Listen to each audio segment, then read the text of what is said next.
stand for the Pledge of Allegiance. I pledge allegiance to the flag of the United States of America and to the republic for which it stands, one nation, under God, indivisible, with liberty and justice for all.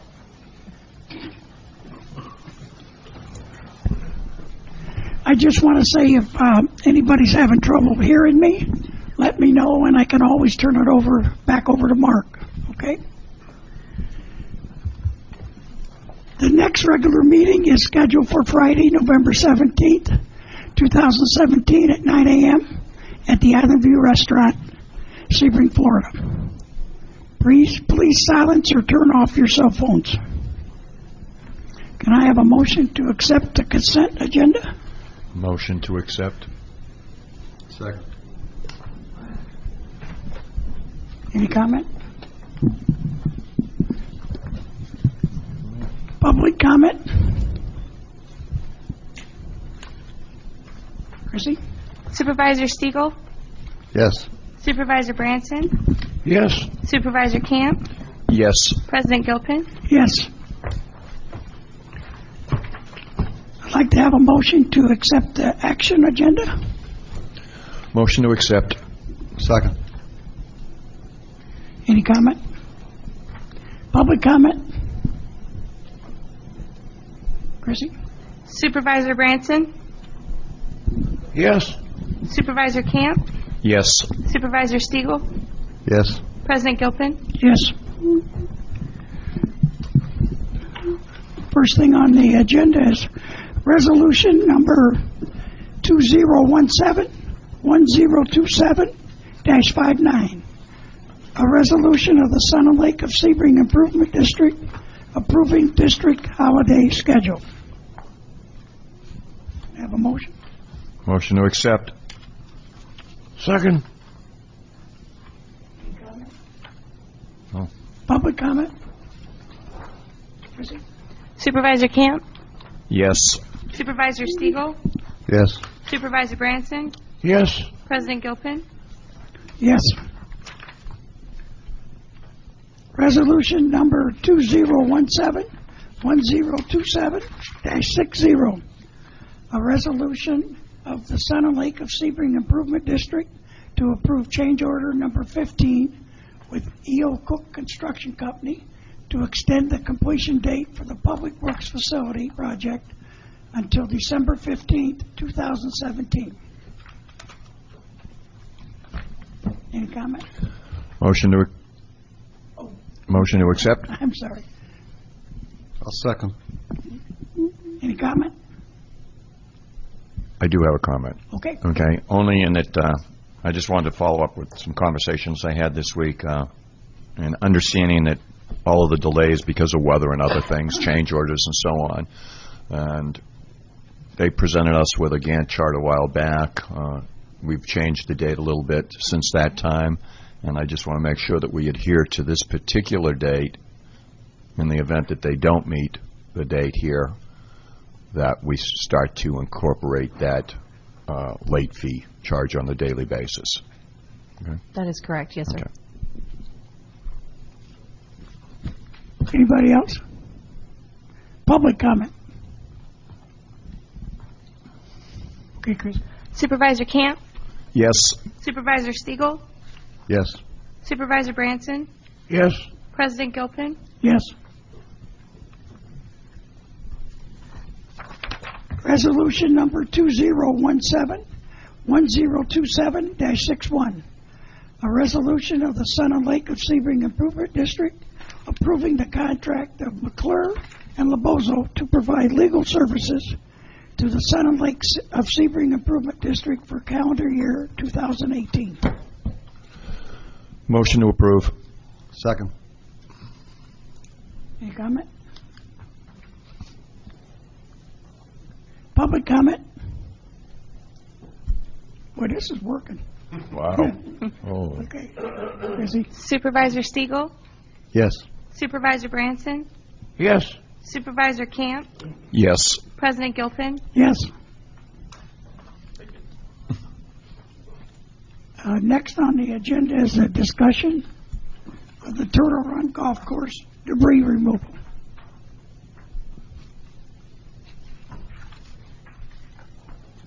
Tanya, go ahead. Tanya Kennedy, General Manager. Just to summarize the improvements or the quotes that we received, Turtle Run actually sustained more tree damage than Deer Run, it turns out, in the scrub jay habitat. We, the district, have marked the trees on Turtle that would be FEMA qualified reimbursement trees. 146 trees are marked white, and we have 83 trees that are marked red. Some of the red trees are actually grouped in possibly 2, 3, 4 trees because they're very small. So the district is recommending, to move forward on the FEMA, reimbursed trees, which is the 146, to remove those out of the scrub jay habitat. The other red trees would not be reimbursed by FEMA, and this would be an out-of-pocket expense for the district in the amount of $20,750. So I'm bringing, to you today for discussion on whether or not we should remove those smaller trees, the 83 red marked trees, out of the scrub jay, or do we leave them for now, or, I'm looking to the board for discussion. I also have attached a quote for the stump grinding on deer, which is recommended by the district, due to hazardous conditions. We have 94 stumps that we're looking to grind for $5,913. You guys, anybody got a comment up here? Okay, I have a comment. Okay. The area where we're looking to spend an additional $20,750 to remove the 83 trees that were marked red that are non-reimbursable by FEMA and would come out of the pocket for the district. I think this is well worth doing, but I want to follow up a little bit on a conversation that happened at the last meeting with Dan Stiegel, and if it doesn't affect the golf and it happens to be in the scrub area and it's a habitat for scrub jays, I would think that at this point in time, not knowing what our total expenses might be, because we haven't got any final pricing on other areas that might need additional monies, I would like to hold off on this $20,750 and reevaluate it maybe after everything is settled and we know where we stand with the reimbursements from FEMA and so on, because this is non-reimbursable. Anybody else? That kind of brings a question to mind, is if this price is, if they do it all at one time, if they have to come back, would it cost us more? I'm assuming. I did not ask that question, but that is a good point. I mean, I'm under Go the ahead. impression it would, because Yes, it is. they're That, already there, Dan. right. That's the price, the whole job, because they're already here, so they'll move on the whole. Okay, and that's So it'll probably be a little more expensive, to do it later. to come back. Well, not only that, but you'll have to close the course twice. Exactly, I mean, right, that's all. right. It's not only expense, it's a revenue issue as well. Because if you close the course during high season, then we need 2 courses at that point in time to collect greens fees. So Okay. if we're going to do it, I guess we just need to do it. Joe? Right. Yep, as I was going to say. Joe, can I just say something? Yeah, We go ahead. also have to pay for, if we do it now, we may have the dumping, we should better have the dumping for free. So that's an extra cost also. Okay. And there's quite a bit there. Also, in the scrub jay area, that'll be longer. We can get back in there and keep that clean too. So it's going to be more labor on that. And once they remove all the trees or stumps, then we have to go back in there and clean anything that's grown from now until we finish. So it's going to add more. It's going to add much more labor for the district for us also. So I just want to make sure you know that. Let me clarify, the stumps and Turtle, we were going to leave the stumps in Turtle. Yes. Okay, you said stumps, I just want to clarify that. No, I meant Okay, the Scrub J area. You know, we want to clean it up right because we've been keeping a lot of those areas clean, so, you know, for the golf, so. Yeah. My comment last month was more if it's well away from where golfers are going to go. We don't want a liability issue if they run into a tree or something.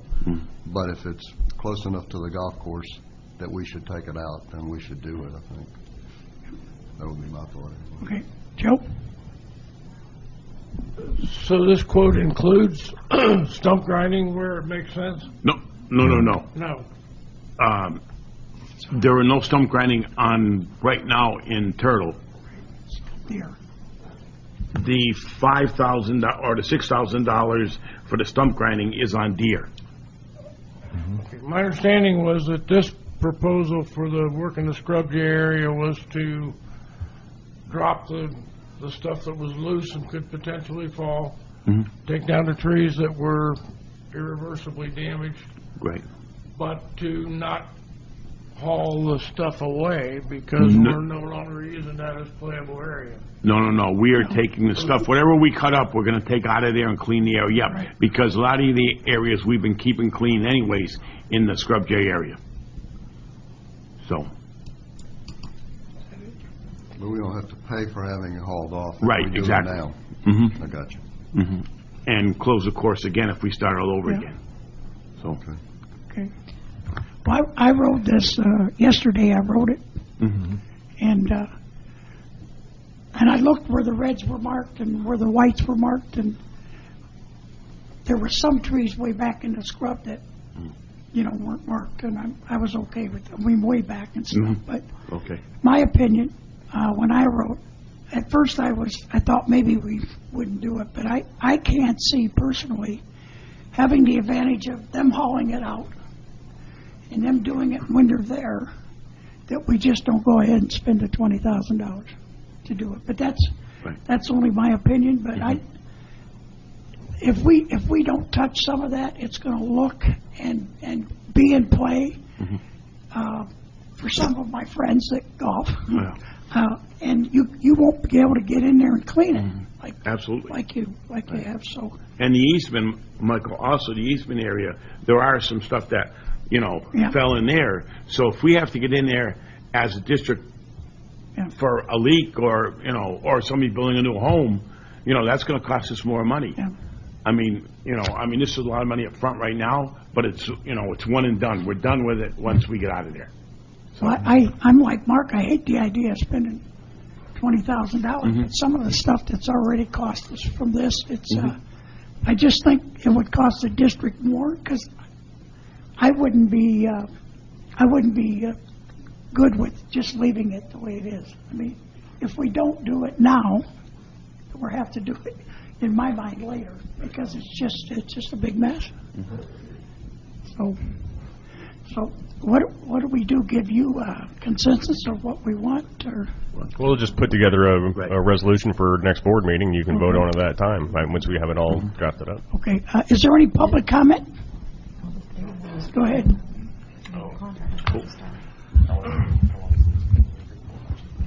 Thank you. Larry Bertetto.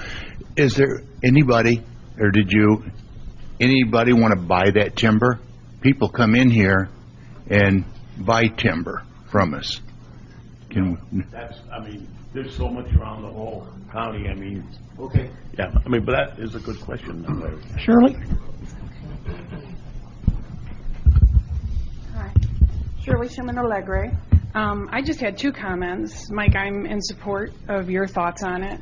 I guess I would ask two things in reference to what Mark's is when does the quote expire? You know, in other words, how long do we have for that quote before it expires? And do we know what the additional cost is for hauling? Was that anything that was secured? Shirley, the quotes, when we clear the FEMA ones, that's part of the quote. Right. Because they're right there doing it. And, Well, I know, but if we didn't do it at the same time as FEMA, Oh, in other no, words, because we Mark don't- commented maybe we should wait, so do we know what the additional cost is? no, I don't. Okay, because I I'm looked not at the sure. quotes online, I didn't see that there was an expiration, but maybe I missed it. There was just And- a, It's Mike, do 30 you days, know? Shirley. Yep. Usually it's a 30-day, most of them give a 30-day, because after that, prices go up and gas prices go up and everything. Usually it's 30 days, so, I mean, I didn't actually ask him, but I would assume, this is good for the next 30 days from today. The only other comment that I wanted to make is that when I looked at the information online, the suggestion was that it come from the general budget. I feel like it shouldn't come from I feel very strongly it shouldn't come from the general. I do feel that the golf budget should be increased for that, but if you're in fact trying to tie costs to the golf course, to throw that under the general budget, I think is a real mistake. We're trying to look and see what kind of costs are incurred. We've had a hurricane. We know that there's major costs that are going to be involved, but I don't see any reason why they should go under the general budget. Anyway, thank you very much. Do you want to comment on it? any more comments? Okay, Omar, you got anything? No, like I said, just to answer, we've just been trying to track right now with mixing golf in general for FEMA purposes, just tracking it all in one line item is making it easiest for us administratively. Is it a golf course cost? Probably yes, but it's one of those things that could stay there. It's really, that's why we're having this discussion now. It's not something that is affecting golf or play. It's just something that we're doing for cosmetic reasons, so it's not really a golf cost. So that's why we've determined to just leave it in the general fund for tracking purposes. And the general fund can substantiate those costs right now, so we don't have a problem with leaving it there. Omar, could we switch that to the golf fund if we had to later? If we had to, yes. Yeah, because I personally really don't care where we take it from, but after driving it and looking at it, I just, because I was pretty optimistic that we maybe not do it, but I haven't been over there to golf for a month, so I was just surprised how much damage is in the scrub area and trees down and so on and so forth. So, Well, Tanya was telling me that there's under a time constraint, so if we can go ahead and take a vote right now, if you guys want to, and so we can give them an answer okay. rather than wait until the next board meeting. Okay. You guys want anything else you want to talk about? Nope. Go ahead, Chris. We're Just gonna need a need a motion to approve the proposed. So moved. Second. We have a motion and a second. So do you call that roll call, Chris, or do I? Supervisor Branson, Yes. Supervisor Camp, Yes. Supervisor Stiegel, Yes. President Gilpin. Yes. I did want to comment, too, on the trees. I can see that they're making an attempt to, what Dan asked, I don't know how many of them are done, Dan, but I see they are trying to straighten them up. Staking the trees? Yeah. Yes. Okay. Yeah, I think, Jim can give an update when he gets to 40? 40. But there's still more, so we're Yes. still looking at it and working at it. but we're doing that with our people and not hiring anybody. Correct. Yes, we did. Well, I think, As part of the I quote. think he has, what Jim has done already, but he's going to straighten the rest of them as part of the budget, am I understanding it? Or part of his quote? As part of his quote, if For we free. if we want to mark those other areas, he will He will stake those. straighten them, Jim, but we appreciate 30 what you've done already. Yes, we knew there was more than 32 or 36. I mean, there is many trees out there that need to be stood up. So, if you want to mark those somehow, the contractor will do that as he is cleaning the courses. But it does look good, and I'm glad that contractor is trying to work with us and trying to save us some stuff. Do you need a separate motion for the stump grinding? No. Just include it all together. Okay. Add-on items. None. Petitions and communications. None. Staff reports. Yes. Yeah. Mike Hurley. Drew and I have been out to the maintenance building actually daily, and Drew, you want to give the, you wrote everything down, but I got some other stuff I want to talk about too, so.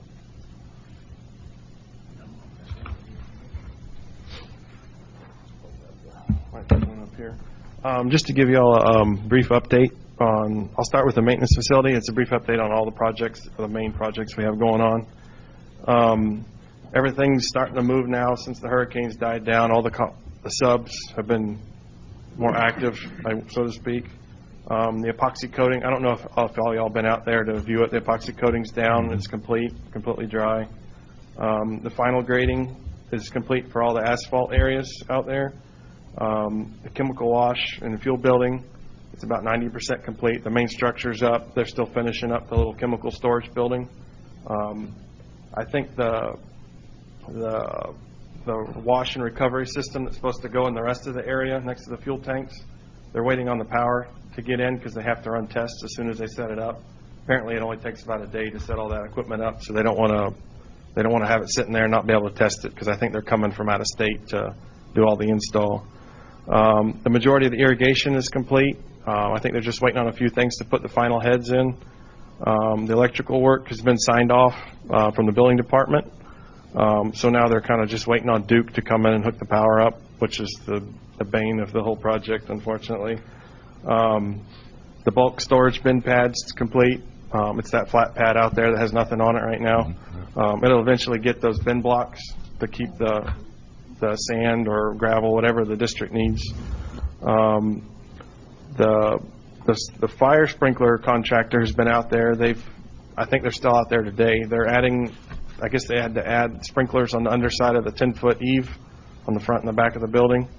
I'm not a fire engineer, so I don't know why they do that. I guess they want to be able to put everything out whenever there's a fire. I guess it keeps the steel from melting and falling down or something in the case of a fire. The asphalt is planned to go in next Tuesday. That's hopefully a more concrete date. All the base material for that's all complete. Do you want me to go into the other projects for the update? Yeah, might as well do it now, yeah. A little update on Arvida. We haven't done a whole lot out there yet because most of the delay was caused. We had our phone conversation with FEMA, and I guess they want to come out and inspect everything before we actually get going too far. They seem like they're optimistic on the road section of it to get it repaired. We're actually proposing to fix the structure that blew out too and the downstream ditch, so we wanted to make sure they're on board for reimbursement for all that before we got too far with it. We're going to repair it, but we just didn't want them to come out and say, hey, we're not going to pay for it or anything like that. But our on-site meeting is scheduled for Tuesday, the 31st. But we do have quotes and everything from contractors for the job, so it will move forward. Yes. They changed the date this morning on us. Okay. It was Monday, now it's Tuesday. Yeah, I guess Omar told me just recently that they changed to the 30th and then came back to the 31st. So. Yeah. Okay. Brief update on the EMS station. The water lines, all the water lines are in. They did the directional bore under the road. They did all the tie-ins, the fire hydrants there, the backflow preventer. They have the roof on, of course, which you can see when you drive by it. It looks like they just finished the stucco not too long ago. The electrical work and the plumbing is about 70%. Air conditioner is about 66% on the completion. I think next week they're supposed to start on the driveways and the sidewalks and everything on the front. So that's about it for the projects. Just a follow-up question on the road repair that you were addressing. I'm not sure. I must have missed part of it. You said they're going to do the road repair. They're going to cover the road repair, and then you kind of discussed a little bit about the other structure. Are we saying that they cover potentially covering the complete job or just the road? On our phone conversation, it sounded like they were going to reimburse us. I don't know if it would be 90 or 100%, but they were going to reimburse us for the whole repair job from what they told us. But they would have to come out and tell us exactly, because we can tell them something on the phone, but they don't. We email them the plans after our phone conversation, but we haven't heard any anything back. But I think they're going to discuss all of it when they come and do the on-site meeting. Okay, thank you. Yep. We are going to fix it, though, even if they don't, right? Yeah, we're going to have it I done. have to fix it. We just wanted, if they are going to reimburse it, we just wanted to do it how they wanted us to do it, and not, like, we didn't want to miss out if we did something out of order or in the wrong process. Very good.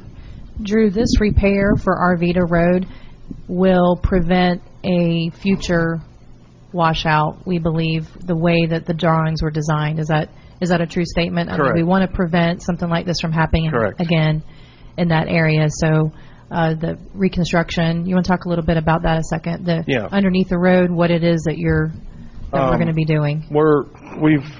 The existing, the way it was before it washed out, it didn't have a lot of, there's new advancements, of course, in design. The culverts going under the road, the mitered end sections, the newer designs call for like a toe at the end of the miter end to help it from undermining if you do have a rush of water. We believe the main cause of the whole washout was from the discharge structure on the side of the pond. Over the years, or it happened during the storm. If you looked at that pond, I don't know if any of you have visited it, the silt line was right at the top, so that whole pond was slapped full of water.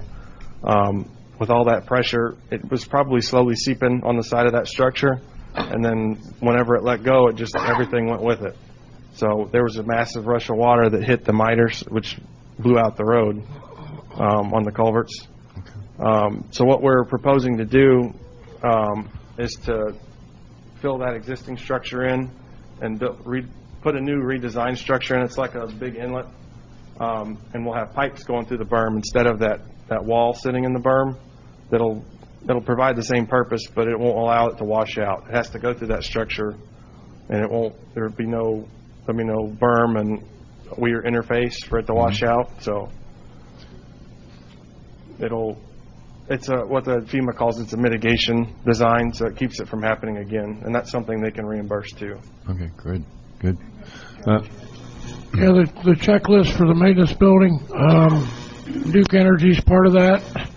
Yes, there's supposedly they're coming out next week. They had them scheduled for this week, but supposedly the schedule got bumped to next week on the Duke Energy install. So they have all their equipment in place. I think they just need to hook up, I guess, put their, I don't know what their breakers or whatever on the pole and tie in whatever they got to finish tying in on the ground transformers.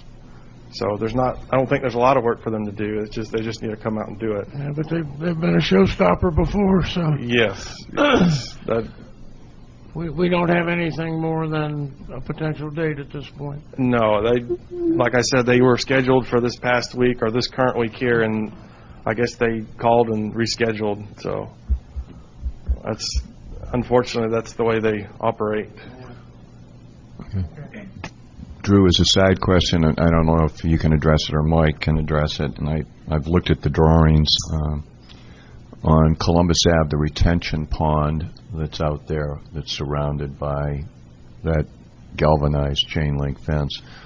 I can't seem to locate on the drawings any kind of shrubs that are going to go on any of that.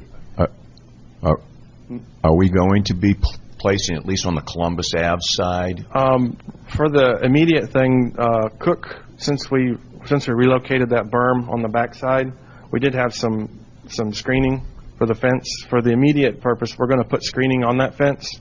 It's the green mesh like that was on the old fence. Yes. But I believe we didn't have the contractor doing any plantings, but I believe in-house we were going to put shrubs and possibly a few trees in there. Right, exactly what we plan on doing. We talked about from day one, what was all done, we would put plantings in the front, so, everything will blend in. That's why we painted everything green to try to blend everything. Right. And from day one, we tried to do that, and we do have plans to put trees and some plantings in front of that fence, Mark. Yeah, like I said, I couldn't see it on the drawings. I know it was discussed, but sometimes when things are discussed, they fall through the cracks, and I couldn't understand why we didn't even, other than maybe the expense was too much, to have actually had that as a green like the rest of the facility. We do have anyway. plans, yes. Okay, thank you. One question for you, Drew. Would this be considered I guess they talk in terms of 100-year storms. I mean, is this the max that we ever expect to get? You're talking about from the hurricane? Yeah. I believe we were either at 100-year or beyond it for the hurricane, depending on the location for the amount of rainfall we had in the short time. Because when we're doing analysis, a lot of the stuff in the district was designed well before a lot of the current code and rules were in place, and a lot of the storms around here were only designed for a 10-year storm, which everything does quite well for only being designed for a 10-year storm. But the 100-year storm event is somewhere around 9 inches.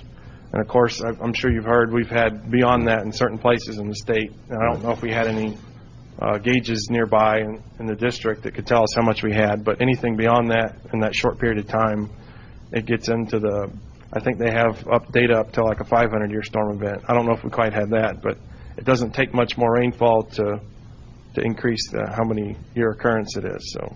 The reason I bring it up, I don't know if we don't need to look at some of our existing structures, stormwater management, to maybe mitigate what happens if we get a Harvey, Yeah. one that sits here and we actually, 2 feet.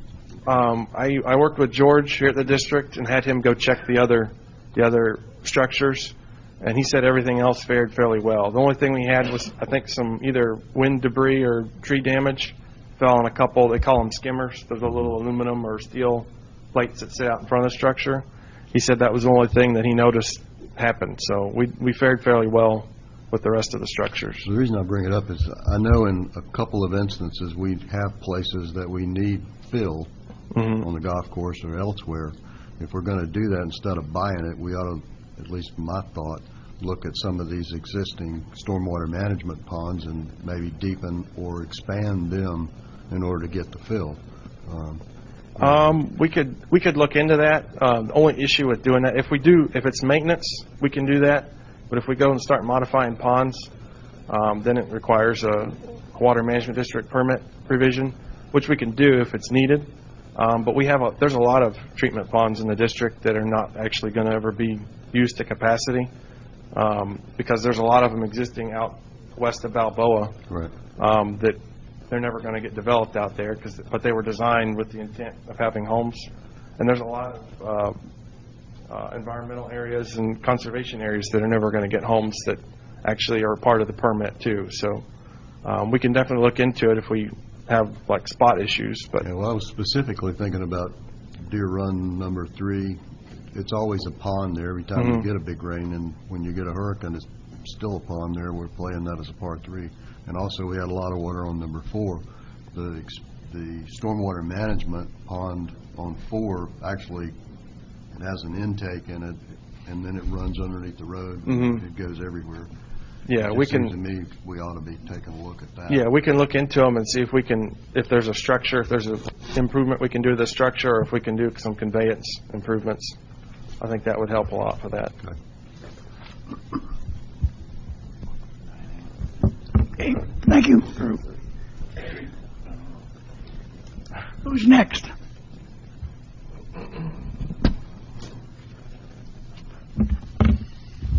Jim Kurtzborn, General Manager, Sun and Lake Golf Club. The golf courses are basically back to the pre-hurricane condition. We've had a goal of November 1 to get the courses, at least an internal goal to have the courses ready by November 1. We've been lagging, I wouldn't say lagging, but we're going to meet that date. Our green speeds on Deer Run basically have been below I would say our expected speed that we need to meet our business plan. So our goal to be the best club in the area can't be attained if we don't have the proper green speeds. We have been picking up, actually in the last week, we've picked up over a foot and should pick up another 1.5 feet next week. So really by November 1, we should be up to what we would call normal green speeds, which are, for a stimp meter reading, would be in the 8 or 9 range for this time of year. It does get quicker as it gets colder, so we do try to manage that. Specifically, everything kind of changed for our golf operation on October 9th when the pump on Turtle Run went down. At that time, our water went from us being able to automatically pump 2,750 gallons a minute to having to pump 1,250 gallons a minute. So basically over a 50% reduction, and then it had to be done manually. So basically what we had to do at that time is our superintendent, Ramon, and Alex had to open the shop and work the mornings with the crew, and then Kent and Robin would come in around 9 o'clock, work with the crew till 2 or 3, go home, and then come back and run water basically from 7 o'clock till midnight. And we had to do that to get half of the water that we were getting. The courses are doing well, but you do see on Turtle Run definitely the high areas are suffering. We did with the course closure yesterday that we had scheduled for overseeding the tees. We took advantage of that and still kept the closing even though we didn't do the overseed because of the lack of water. Ramon worked on hole number 17 of Deer. Probably if we could redirect that water there, I'm only kidding, but we're still wondering where all the water is coming from, even though the drains have been successful, and it's very dry in front of that green, drier than we've ever seen. But the amount of water leads us to believe there's a spring there. You know, we don't have any irrigation pipes in that area that could be creating the water that we're seeing. And I'm not saying it's a lot, but when you see a gallon of water every minute, you're kind of wondering where that comes from, and it doesn't stop. But we have fixed that area. Relative to the pump, when I'm done with my report, I'll actually bring Ramon up to kind of run through where we went from the 9th when the pump originally went down based on a power surge or outage that lost our electricity, and then ultimately on the 20th when the panel shorted out. So there's an 11-day period there where we basically had Duke in 3 times, had Max Ulrich, which is our irrigation pump specialist that does a number of the courses in the area and had done all the orange groves. We'd also called in Sullivan Pump from Fort Worth, Lake Worth, and they're actually an electrical and pump specialist both, because that pump area is, I don't understand electricity, but the way Duke explains it is it's at the end of the line.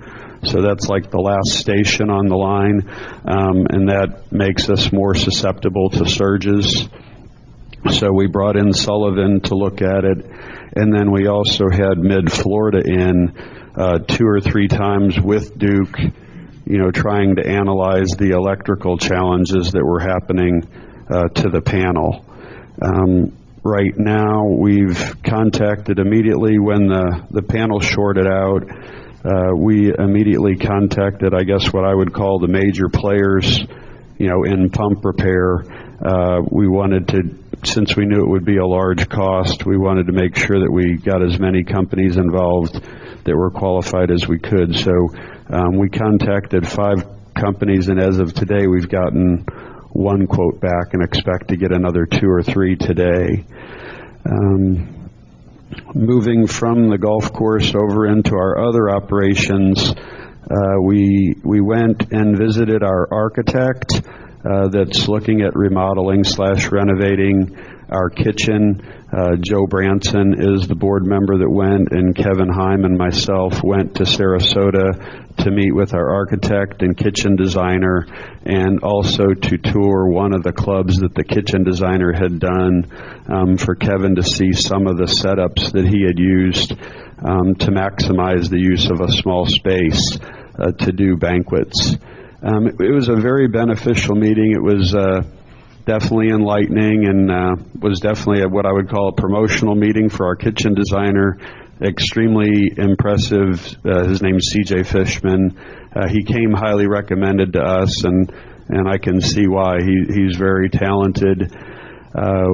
The great news is that he's come up with a design that will actually let us increase our efficiency substantially in the kitchen and stay within the current walls of the clubhouse. So he had to walk through, Kevin through it to basically lay out in the kitchen and show him what he would do with each area of the kitchen to make it functional and work within that size. As you all know, Kevin's very quiet, but he told me he was excited about it when we were done. That was the only way that I knew. Beyond that, we did tour one of the clubs and just saw how they arranged their banquet facility to be able to really feed a lot of people in a very small space. Beyond that, our goal now is that the committee is going to have to frequently meet so we can put together all the data that's needed for the Board of Supervisors to make a decision about instructing our architect, Cliff Scholes, to move forward and move into the design drawing process where we can start to get hard numbers for the cost of the kitchen.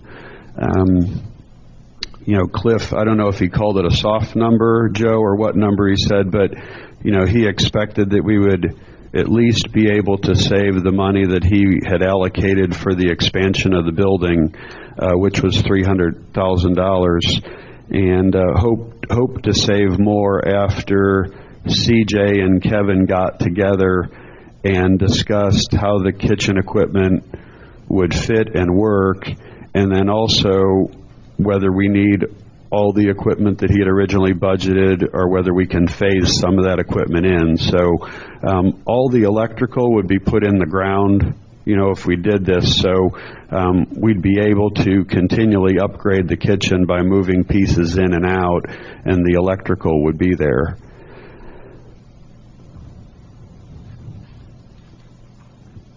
Moving on to our membership, as of yesterday, we were at about the $650,000 mark, and we're $8,000 behind last year. So we don't like being behind, but that's a small number considering some of the changes we've had in the membership.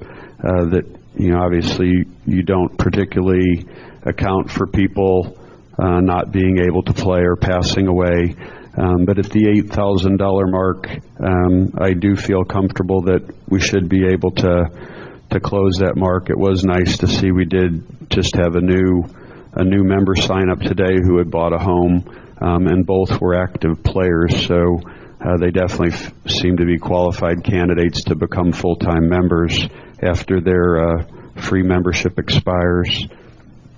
We need to look into, after talking to the board members, we need to look into a seasonal membership offering that would be a 5-month membership offering, and that's something that we would have to advertise in the paper before the next meeting on the 17th to be adopted. So I'll extensively have to be in contact with the board about it, and it would probably be a good idea for us at the end of the board meeting in open discussion to discuss that seasonal membership. The stay and play, I don't know if luck comes into it, but we had not been able to acquire units, and I had been regularly scanning the internet, and it was interesting that I ended up finding a unit that was posted on our district website that was in Gulf Villages right across from the community center, which is an ideal location, and it's a great unit. They just remodeled it. They rented that to us for January, February, and March. So that actually took basically, I would say, our inventory of weeks to rent in high season from 7 to 19. Then it was also interesting that a bookkeeper, administrative assistant, Cindy Reese, who does way more than that, was in the lobby and somehow struck up a conversation with a gentleman who has a unit down here who only comes down once a month. And he's actually interested 1 week a month, so he's interested in renting us his unit during the season, and that would be on a week-by-week basis, so there wouldn't be any exposure to us when we do that. So this is great. I'm hoping to get, from last year we had 12 weeks availability and rented in the season, basically all of them.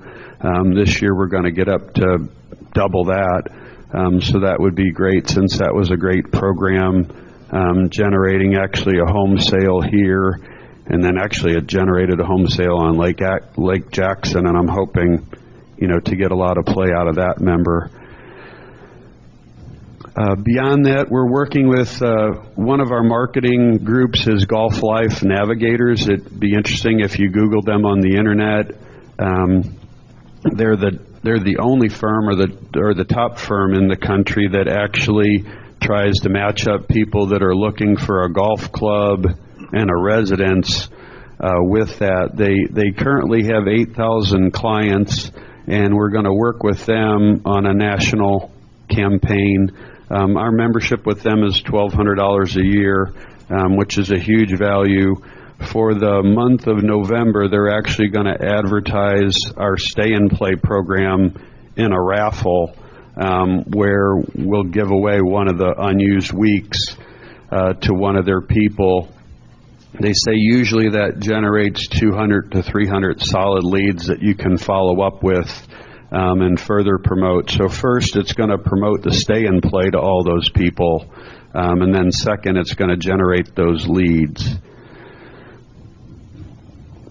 Beyond that, the only other thing is that with the kitchen remodel, one of the things that we were considering at that time was to enclose the patio, and because of that, we had, I would say, tabled the idea of getting wind blocks or shades for the patio. My inclination from talking to the supervisors is that we're probably not in the near future, at least at this point, going to address enclosing the patio.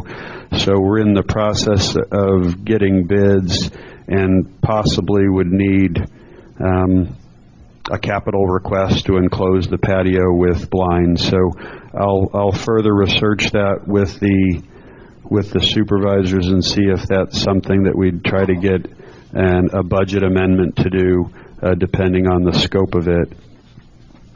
Beyond that, I'll ask for questions, and then also if you have any questions of Ramon to further talk about the repairs on 17 or the pump issues. Anybody got anything? I have one question with the 5-month seasonal membership. I'm not aware of that, or am I? No, well, the 5-month corporate seasonal membership would be something that would be new. Oh, okay. So you're calling it be a seasonal corporate membership? Yes. Okay. And you did say we're going to have a discussion on that? Yeah. Yes, I think it would be good to discuss it at the end of the meeting. Okay. I'm going to bring and it then up. based on that, we could, put something together so that we could advertise the possibility of the membership for possible adoption at the next meeting. But for us to do a membership, it has to be advertised. Mm-hmm. Okay. Thank you. Got caught by the wording again. Yeah. Who's next? Omar De Jesus, Finance Director. I just got a couple quick things. Budget books are complete. Residents have availability on the website as well. We got copies in the office if anyone wants to come by. The board received their copies today. I want to thank my staff for putting in the time and effort we keep trying to improve them every year. So from the front cover page to all the content, we'll keep making improvements, and I hope you guys appreciate that. And we feed in feedback. Year-end financials, we're expecting them to be completed in November. We have a presentation expected at the end of November to see how we finished up this 2017 fiscal year. We're prepping for the audit. And then lastly, we're going through some organizational changes in the office. We're looking on how to make it more, resident-friendly, customer-friendly. When you come in the past, we've had specific individuals working on specific tasks. We're trying to cross-train everyone, so when you come in, you don't have to wait for a specific person. Anyone across the board should be able to help you going forward. So just look forward to those transitions, and any feedback, we'll take that as well. So.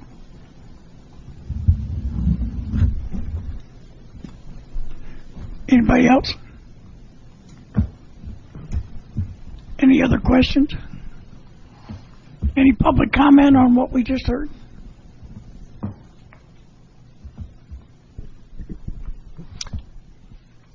You ready for me?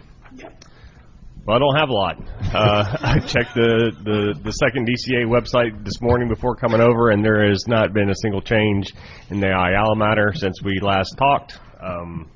Unfortunately, that's not really surprising. So, but like I say, I will keep checking into it. Greatly appreciate the board support in renewing our contract, and look forward to continuing with working with all of you. Thank you. General Manager's report. Just a reminder, we have a special workshop meeting on November 8th at 10 a.m. at the Community Center with Billy Casper Golf. Also, just a quick update.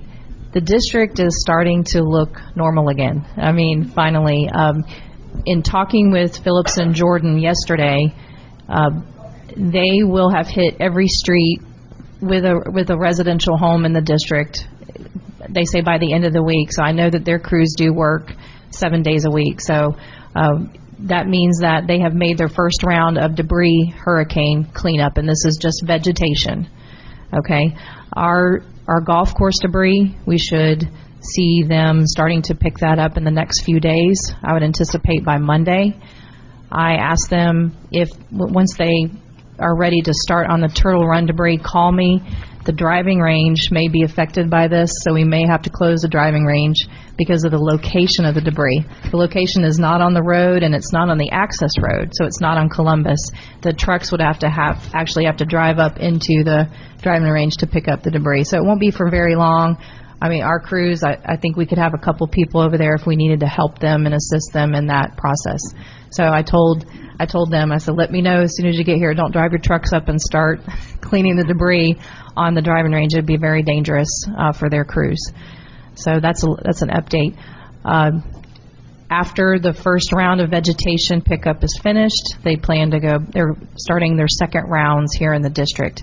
There was a good article in the newspaper on Wednesday, and Gator Howerton, he quoted a lot of different things going on, but we do want to remind people that if you have hurricane debris and you mix it with bagged items, whether it's leaves or you mix it up with furniture, it may not get touched at all. I mean, you have to be sure to separate your debris.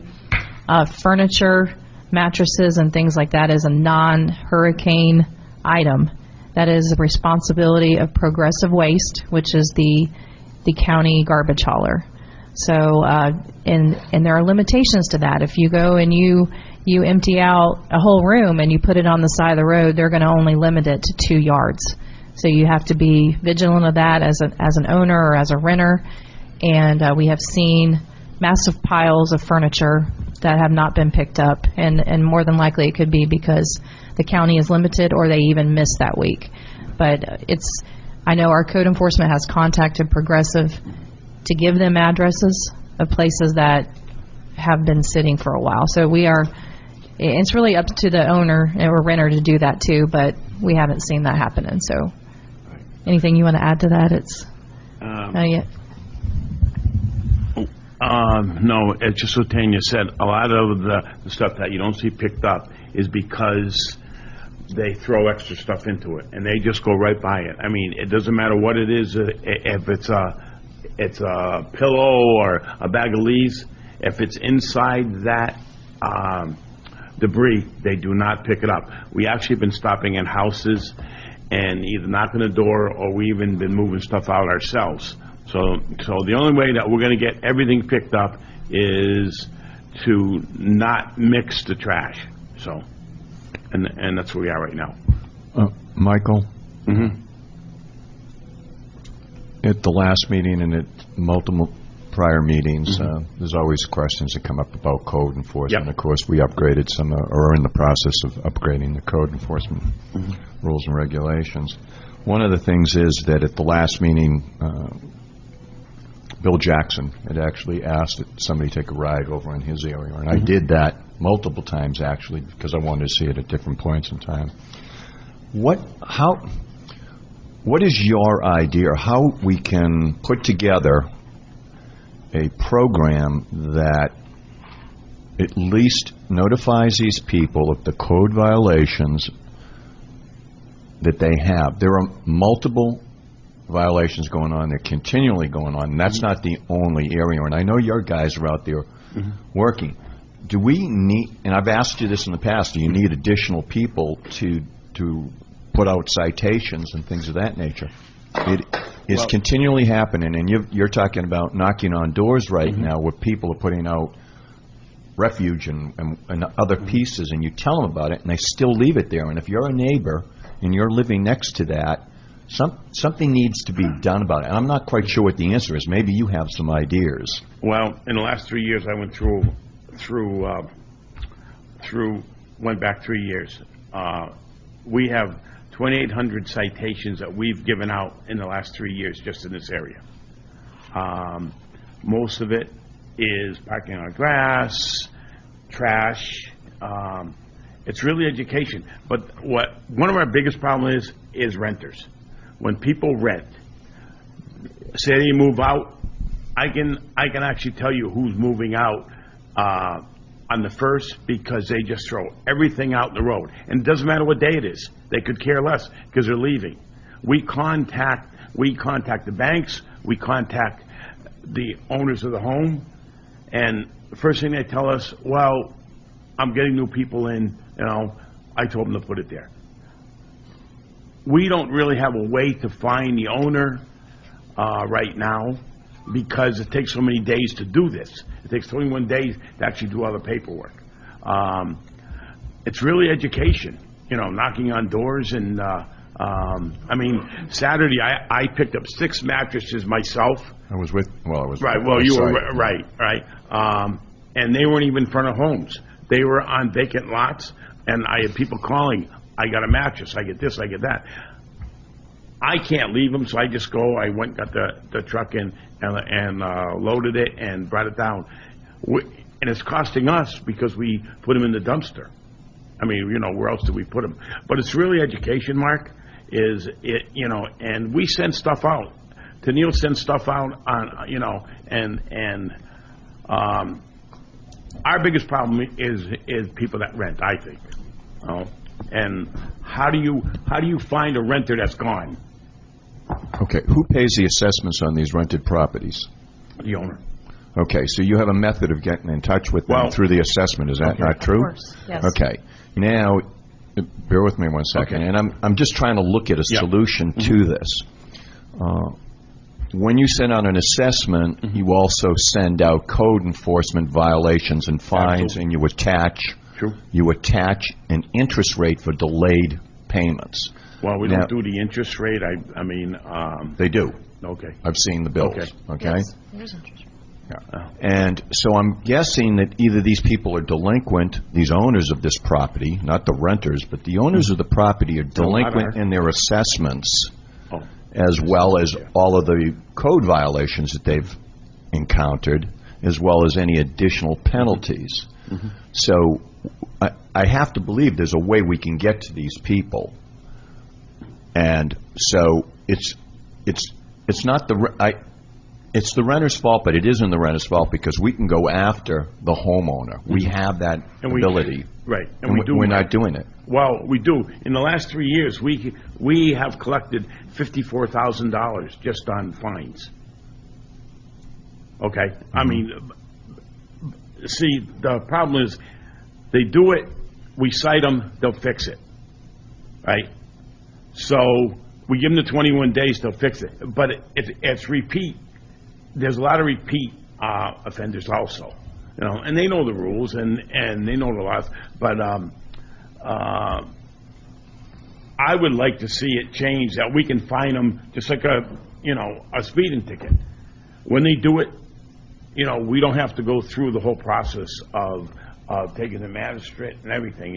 It's to me, the best way to get it is to fine them right then and there. But I don't know if we can do it. We can't do that. It's a state law. We can't. Well, that's the only way. Can't do The only way you're going to change anybody is to fine them right. To get it done. Dag nabbit. I like to turn their water off myself, but. I mean, I feel badly for the people in those areas that, Absolutely, have all of these absolutely. code violations and they're living next to it. That's Right. all I'm saying. I'm trying We to had a understand a way of foreclosure. doing this. We had a foreclosure over in the preserve, and I told Tanya about it, and I took I know. her over there. Now, Saturday, we sent our guys, we cleaned it up. Monday, there was double the amount back there again. And we're incurring And those I called the costs at the bank. district level, which we shouldn't be incurring. That's all I'm saying. Okay? And I'm just trying to figure out, is there a way we can come up with a solution Well, to do this? And when we go after the new owner then. Well, we do. Once it goes through the special magistrate process, if they don't comply in the 21 days, we go through special magistrate, then that becomes a violation and a fine. Okay. So it is attached and assessed to I say assessed, but it's attached to the property, yes. exactly. So it becomes a lien. It becomes a lien to the property. Okay. It's So, really a messed up system. It is a difficult situation. Like I said, I just feel badly for the people that have to live next I know. to all of these violations, because it's not one or two. It's, in that area, there's a tremendous amount of violations. Progressive Waste should be called. That is the company that picks up the bulk. It can, and they might even do special trips. I don't know A lot that. of times they won't pick it up, Tanya, because of It's just too like you massive, said, right. There's too much out there. It's just one yard, like a couch and a chair you can put out. But some of these houses, it's incredible of how much stuff they put out. And if we don't go address it, you as a neighbor have to sit and look at that for 21 days. Is that fair? No, it's not. So we use labor and time, to clean it up. I mean, if it was next to me, I'd probably hire somebody, me personally, I'd hire somebody to haul it away, and it would be done with. Now, it's the other violations that I'm talking about that, whether it be trash cans, be it cars up on jack stands or whatever, those things I have no control over. I can't say to them, you have to move these. I'm just trying to figure out how we can do something, but it appears that we're going in a vicious circle here and not gaining any traction. Well, I have a question. Historically, the lien process, what's that amounted to financially? I mean, if I'm a violator, what size penalty am I looking at incurring? I'd say I've seen an average of $1,200. Yeah. And we collect on average 15 to 20,000 a year. I think Mike quoted 50,000 in the last 54,000 in the last 54,000 last 3 years. Yeah. So you can see what we average as far as collections. Now, collections sometimes don't happen immediately. It's usually when the property is sold. I understand that. So the question I have is, if we can't change the process to bite them faster, can we bite them harder? I mean, is that substantial enough to get their attention, or would the potential of a $2,500 lien create twice as much reaction? And is there anything that would stop us from doing that? Yeah, there are some limitations under state statute. I don't know them off the top of my head, and it's based on population. I'm not sure if it's county size or municipality size. I'd have to do a little research into that. Yeah, because we ought to be at the max. We'll research that. We might be, because we And if we are, went, fine, but if we're not, then we ought to seriously entertain. we can look getting into there. that. Yeah. I think the fines are good with what Joe says, if you can make them bigger, but in my mind, it's not the problem. We have to go after the owners somehow, Well, other than fines. I mean, because where I live, there's a lot of renters. Right. And Mike can tell you, my neighbor who was a renter dumped a bunch of stuff out there. Well, I talked to Mike. Of course, Mike come over and got it. And 2 days later, they dumped a bunch of other stuff. And I can't go over and talk to the guy. If I meet him, I'm politely going to say, you can't dump trash on the side of the road, and that's what they're doing. But to fine them, that's fine, but somehow we got to get the owner's attention and try to get them to rent the seasonal people, and they won't do that. It's just, it's frustrating to all of us, because we've all dealt with Mike doing what he does. But it's amazing to me what people are like anymore. They just, so we somehow got to get after. If fines are good, that's fine, but somehow we got to get, if Dave can figure out how to get to the owners and say enough's enough, because all they're worried about is their $750 a month rent. And it's frustrating. The other problem, Mike, is a lot of the owners aren't even here. I know. You know, I mean, we have one that's in Miami. It's every other month we're over to send him letters. You know, they fix it and we're back again. We fix it, we're back again. I mean, you know. The letters are sent certified too. The letters are sent certified. Right. We do send those certified too. We send a lot of letters to the out. We owners. spend a lot of money on that stuff there. But I mean, to be honest, but thank God that we do have something here at Sun Lake. Because if we didn't have code enforcement, I can't imagine what this place would look like, honest. Yeah. No. I would just as soon know, I'm not proud that we get $54,000. I would just want it stopped. And I'm sure that's what you want. I'm like, well, I'm with you. You know, it's just I agree. frustrating. I guess the other question is there any way to do something different with repeat offenders? If our friend in Miami is a prolific repeat offender, can we treat him differently than the one? Yeah, they get a larger fine under the current, what we've got right now, if I recall correctly. It's. He's not a I think we just need to figure out what the maximum penalty is we can lay on them, because there's a point in time where we'll get their attention. I'll research and I'll have an answer for you to the next board meeting. Okay. You know, really, it's kind of a cost of doing business. I mean, you just got to do it, or if you don't pick it up, it's going to sit there for 3 weeks or whatever. Absolutely. So, but it's also, a lot of labor and it's time. not right and it's we're not also fair, but paying that's the way it works. to have it taken away. So. I guess I have one other question, Tanya. Is there a schedule for construction debris to start getting picked up? I'm assuming there is. I don't know when though. And so that means shingles, could be drywall, some other things, but these are only items that were damaged during the hurricane. So the company, Phillips and Jordan, they are going to pick that up. I think that's last, right? Yes. They're going to do another vegetation So we route. could be looking at a month from now before the. Yes, unfortunately, very that's possibly. Go ahead, Tanya. The golf course irrigation bid has been re-advertised with unresponsive bids on the first one. It's bid number 17-09. The bid opening will be November 7th, and we will be bringing that bid to the Board of Supervisors at the November 17th meeting.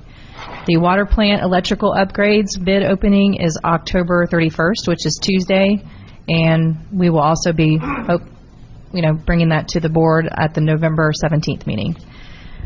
During the hurricane, we had 4 manhole failures, and all of those manholes have now been repaired, and all the asphalt has been replaced. So we are good. Those repairs were another part of our extensive costs, for hurricane damage. Visit Florida Marketing is looks like we might have some great opportunities through this for marketing. Recently, we have found out that we have availability to put advertising in our welcome centers, I-75 and I-95, state of Florida, West Florida, Georgia line area. And we're going to take advantage of some of these opportunities for Sun and Lake Golf Club. Is that correct? And Tennille has sent some information to the supervisors recently, but we're looking in. She attended a meeting this week, and there might be some other opportunities for us to look into for marketing under Visit Florida. That's all I have. Thank you. Unfinished business. None. New business. None. Committee reports. No committee reports. Public comment.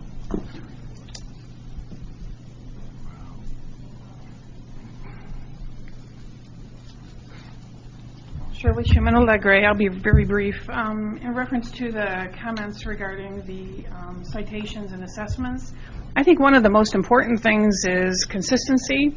It's really easy for us to get tired of it, and I know that you talked about staffing issues, et cetera, but if we're not consistent and really kind of hitting across the board, whether there's a dedicated staff person, you know, because that's kind of like, I would think, a third-party type issue to everything else you're doing, Mike.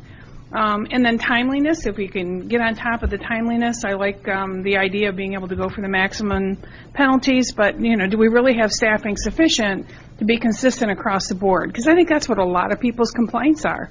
You know, no offense, Mike, but you were able to call and have something done, but there's a lot of people who are just complaining about it. And so if we could do something to implement that consistency, I think we'd have a much better response, because then people would know you're serious. Thank you. Thank you, Shirley. Anybody else? Discussion to and from the board. Who wants to start? I had a couple of things. I noticed this morning they're still working on 17. I assume that means Deer Run's closed today, or at least this morning? Yes, sir. Deer Run is closed today. But that's work's going to be finished in the next...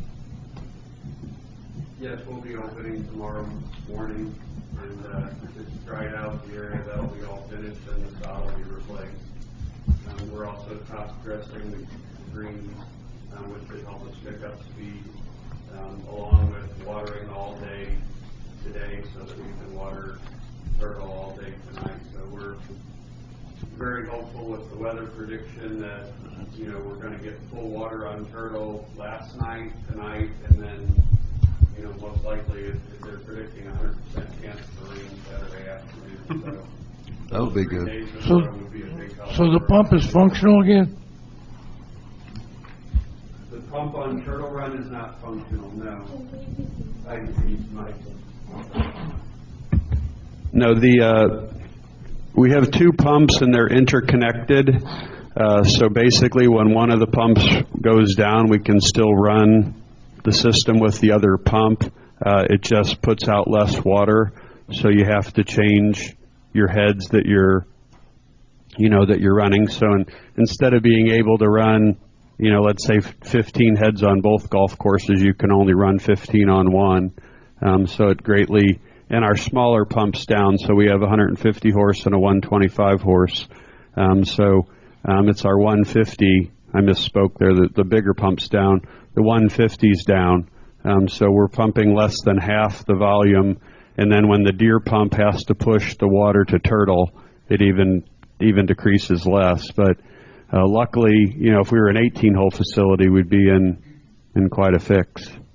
So we have a pump and a panel down. It's not just the panel. Yes, sir. Well, I guess I would have Ramon answer it, but when the panel doesn't work, the pump doesn't work as far as the variability. So one of the things we are looking into as a possibility is to get a temporary panel and possibly bring in a generator.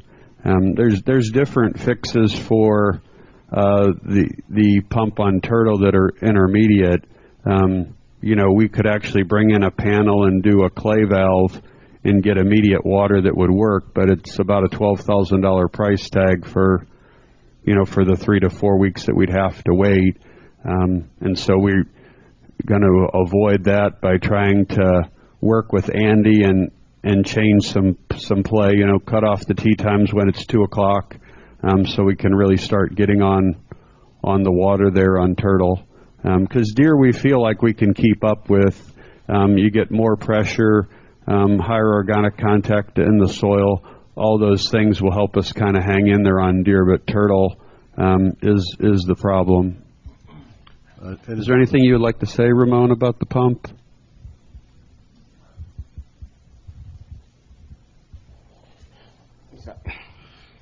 Ramon Perez, Superintendent.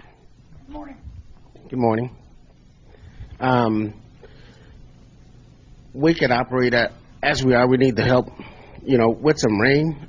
We also are going to be looking at putting down some wetting agent to help retain our moisture. Also do some organic material or fertilizer because that helps retain moisture. So we're also cooling off now. So we feel pretty good about being able to catch up with the situation that we're dealing with as far as having dried out, and especially the back nine of Turtle, which is so sandy. So those are some of the options that we're going to be implementing just to help out, help catch up with the situation. What about the pump on number 8 of Turtle that keeps it from being a swamp? That should have been put in the other day. They went out. So that is? They went out, yeah, we did hook up the part that went bad, and they went back out and put the motor back in, the pump back in, and we're waiting now till it dries up good enough for us to be able to mow it back out without tearing or rutting up the area. I had another question for Jim. You'd mentioned, and I think we're talking about the corporate membership. I'm assuming that that's in response to the request we got, and that we'll, instead of a $10,000 fee, it would be substantially less. That should allow us to offer some type of a corporate membership at less than a $10,000 fee. Is that a fair statement? Yes, that is correct. Well, our seasonals are less than our annual, and then the one that we're considering that have a play maximum, because it's in response to corporations that, you know, basically have people across the board that don't play the same amount. So I think that's one of the things that we can even look at next year in our full corporate membership, is to look at if you have a bank and you have 2 avid players and 4 not so avid players, is there a way that you can, expand it from 4 to 6, but not put the course in the risk of being exposed, that you're going to get full play out of all 6 players? Should be another revenue stream for us. It makes some sense, assuming we can do it in a play neutral manner, and that we don't kill ourselves with getting a whole lot of play for not a whole lot of money. Exactly, and our goal would be to try to pull people in from the outside. It's, I don't know if puzzling's the right word, but, about 98-99% of our members live here, in Sun and Lake or Tanglewood. We just don't attract people from the outside, which, being the best club in the area, is surprising. Okay, thank you. Joe or Mark? No. You can talk about anything. That's up to you. Just to follow up on Jim's comments relative to the kitchen project, it was my first interface with the architects, and I was very impressed with their enthusiasm for getting this project down to a potentially a go in terms of the finances. They've also, while they put a lot of time and effort into finding a way to fit the footprint and not spend the additional $330,000, they also are providing options around equipment and stuff that could potentially make that number even lower, if you will. And all of that within a comfort zone for Kevin, that he can become more efficient and more functional with the changes that they're proposing. So it's a project that has the potential to put us in a position where we will not worry about kitchen capacity for 15 years. And they're making provisions on the front end to make sure that the hood space and the electrical components are in place to expand as we need to on a piece-by-piece basis with equipment. So it's a pretty it's a pretty attractive approach, and especially when you consider it against the original proposals that we were looking at that ran into the 7 figures. So we don't have a number yet, but there's a lot of enthusiasm on Kevin's part, which is a big step. And it makes complete sense if you go spend time looking at what he does today and how he does it versus the potential of what we could give him. So,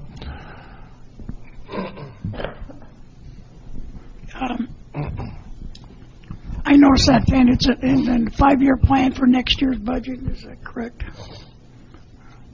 Or is it this year? The kitchen? Well, we don't have any funds budgeted this year. Right. But what our plan is at the next meeting, we want to bring to you some drawings, something so that you can see, talk about some of these details for the next meeting, and we want to talk about budget, and if this is a project that the board wants to move forward with for the summer of 2018, we can have a timeline for you. And so it is in the long-term plan, but if the board's decision to move forward with it this summer, then we can do so with a budget amendment and more formalized information for the board. So we hope to have some information for you at the next meeting. Okay, thank you. Mark? Actually, if I can back up for a second. Yeah. Since he brought up the kitchen. I know that, I believe, that Jim mentioned that we were going to put the patio aspect on the back burner, at least for the time being, as far as an enclosure. And I know we talked about different ideas for that patio out there in terms of fully enclosing it, and some of it was just a matter of putting some shades in and some other things of that nature. And it sounds like we're abandoning that for now. Is that correct, Jim? Yes, the consensus of the board that probably a couple meetings ago was to break the renovation up into parts, and when we prioritize the parts, obviously the kitchen was first, the lanai was second, and then the bar and some other rooms, were third, if at all. And so right at this point, we're just moving forward with the kitchen part of the process for November the 17th. Unless there's interest from this current board of looking at more detail for the patio enclosure. Well, yeah, and that's the enclosure aspect. That's, I think, what's throwing me off. I would probably be of the same mindset as not enclosing the patio at this point in time, but I think there are some things that we can do out there at a relatively low cost so that would be utilized more often. I mean, that was the whole idea when we talked about a patio enclosure, was to get people, specifically in the winter time, because it's at capacity in the pub area there. If you made it more attractive for them to go out onto the lanai or the patio area, even with shades and things of that nature, at a relatively low cost, I think it would help you out in that particular area in the pub. So to totally abandon it for now, I just was a little surprised. I thought you were just going to scale it down. That would be correct. I guess what I would say is on the 17th, I'll bring back a proposal along with the kitchen renovation to, I would say, do a type of enclosure that would shield the east from the wind, so the cold air wind comes from the east, which is a detriment when it's cold, and then also shield us from the west, which is the bright sun, which is a detriment. So I'll actually work with Joe and the committee to have something that would be separate as an intermediate thing at much less cost. If they're interested, I'm only one person. If it's something that they are not interested in pursuing at this point in time, we can look at it at another time. But if they are interested, I think it's something we should pursue. In my discussions with the board, it has been the consensus of the board that they are interested in doing something of the blinds, windshield type nature, not a full enclosure. But we're pursuing quotes for that as we speak. Yes, we are. Do we know when we'll have those, Mike? I have them, I sent them there, about great. $2,800 to, I'm sorry? screen in. I'm sorry, repeat the number? $2,800 if we do it in-house. We buy them and we install them. There were shades, and then there was a windscreen right over here against here to stop the wind from coming in. So and I sent that to Jim, I think. Okay. Yes, I have that. And so we're also going to get, quotes for a full enclosure and a different type of product for you all to look at. And then we also are going to get quotes to have a package deal installed where we don't have to use our labor. Mm-hmm. So Yes, we know sir. exactly where we stand. Okay. Will we have all that by the next meeting? Yes, sir. Okay, great. Thank you. Thank you. Is that it, Mark? Mark, Go ahead. Go ahead. You're not done. You can't I'm be done. No, you can't. You Yes, I am. can't. Yes, I am. Unless somebody else brings something else up. I have a few things. Can everybody hear me okay? I'm sorry. Yeah. I want to bring up the golf committee. The first thing I have is that we found out that the golf committee did not have a formal,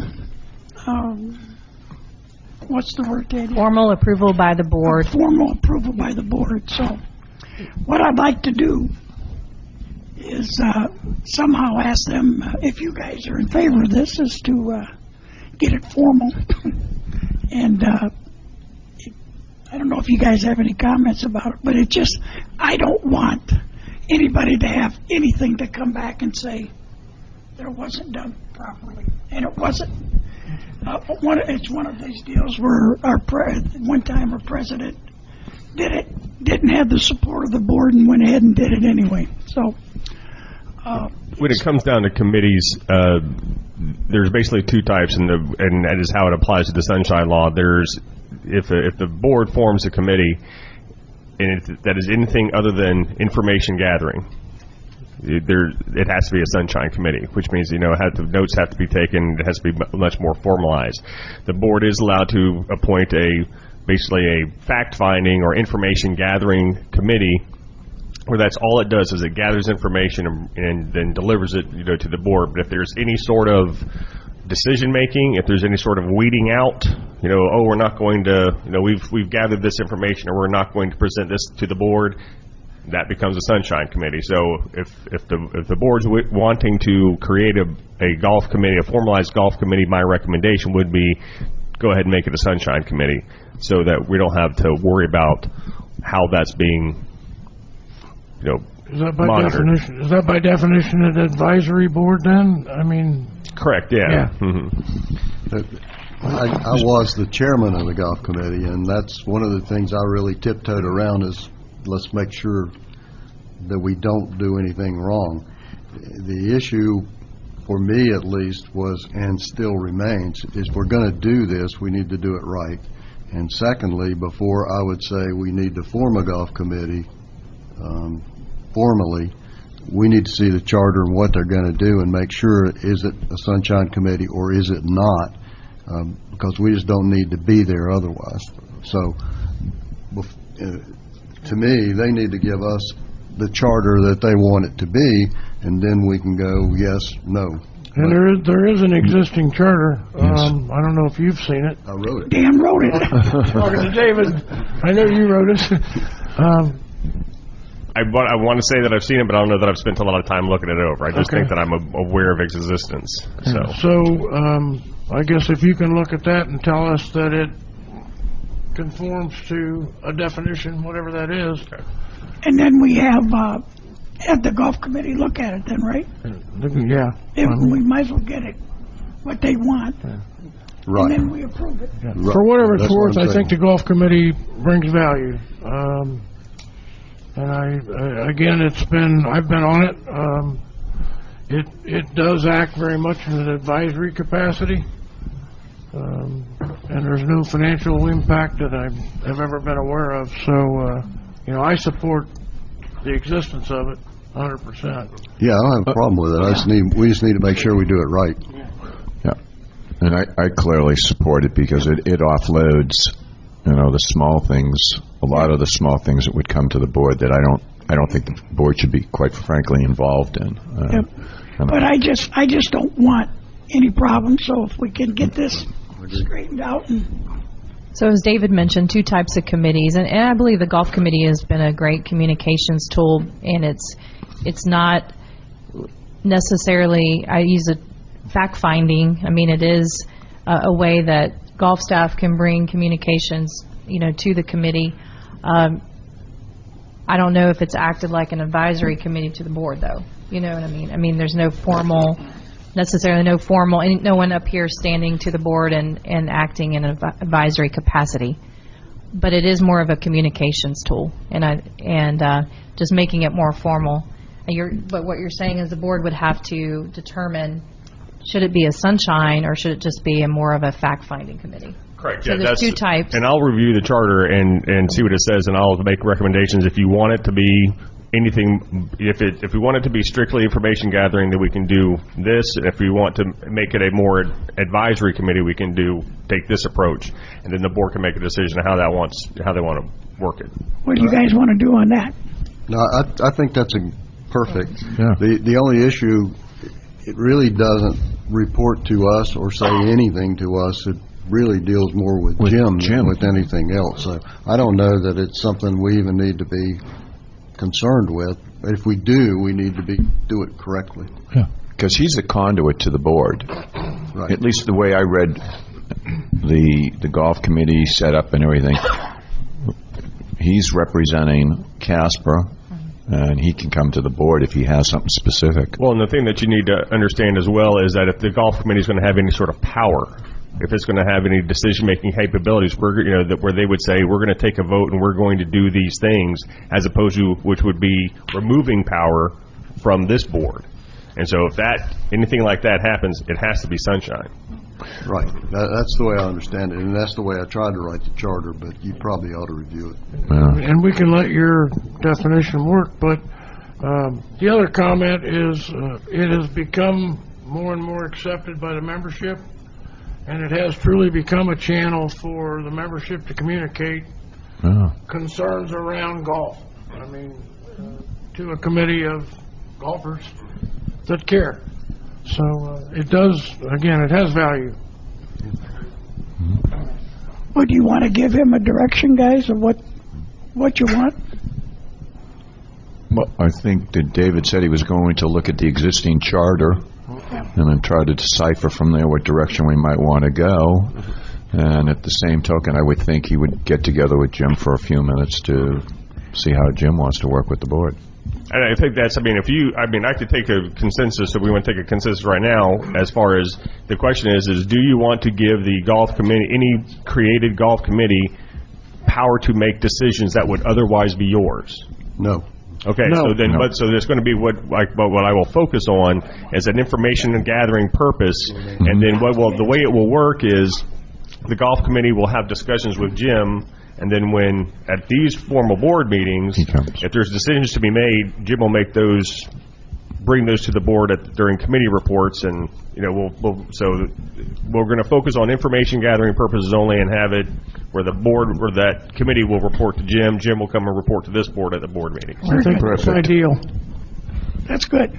Okay. Correct, David. So they present an idea to me, and then if I think it's a good idea for the club, I bring it to the board. It's really not, they're just really communicating with me. And then as being charged from the board to run the club, then I would bring forward the ideas that I think would have benefit. So they're really not advising the board or even directly communicating with the board. It's primarily with me. Correct, and it's basically what it does is it cuts down on the number of, and we can't stop, we don't want to stop public comment, but hopefully, with the creation of a formalized golf committee, that will give all of the golf members a voice. They go to their committee members, their committee meetings, talk with Jim, and then Jim comes here and brings those, boils it down and brings it to the board. Save time. And I know how that works, because if they come to Jim and they all want it, and Jim doesn't think it's good, guess who's going to hear about it? So it'll come back to us eventually, whether he likes it or not, but I like that, so, okay. You got, you know what to do now? Okay. Yes, sir. We'll have something for the next board meeting. Okay. Ramon, I got a quick question for you. Go ahead. I noticed yesterday when I was out on Turtle, looking at the trees, that the greens, you sanded them, which is great, I'm sure. But it seemed like it was heavy and all the way across. Is there something wrong with our machine, or? Yeah, it has some spinner tabs in the back that obviously wear out, with use, and they're worn. Okay. They're worn. We since have ordered them, and so in order for it to disperse it evenly, it needs those tabs. Okay. And they wore out in that last use. Well, that won't hurt the greens, will it? No, it won't. It won't hurt the greens, but it does hamper the putting surface. Yeah, I wasn't playing, but I could see that there were streaks down. Mm-hmm. And yeah. Are we going to get that fixed? Yes. Okay. Yes, the parts are ordered already. Okay. So as soon as they get here, we'll have them on. Is that part of a preventative maintenance type of program? No. No. That's a wear and tear item because of the sand, just sand against metal, and it's being slung, and over a period of time, it wears it out. Oh, and that's what I guess I didn't explain it properly. If it's an issue with sand wearing out those spinners, I would think periodically, every 2-3 months, whatever it is, we'd be looking at those to see how they're wearing. As part of a preventative maintenance program, we'd look at it and say, okay, these are getting bad. We better order a spare set or whatever it is. I don't know how much these things cost, so. They're $300 a piece. Okay. Pardon me? There are how many of them? There's 4 to 6 per spinner. Per spinner. Mm-hmm. And we hadn't used it as much before, so we hadn't really been keeping an eye on it. But now, knowing what the cost is, and also knowing as much as we're going to be using it, that it's easier to go replace 1 or 2 of them. Yeah. Than to have to replace 3 or 4. Okay. Yeah. Thank you. You're welcome. I just didn't want anything to hurt them greens. Okay. No, Yeah.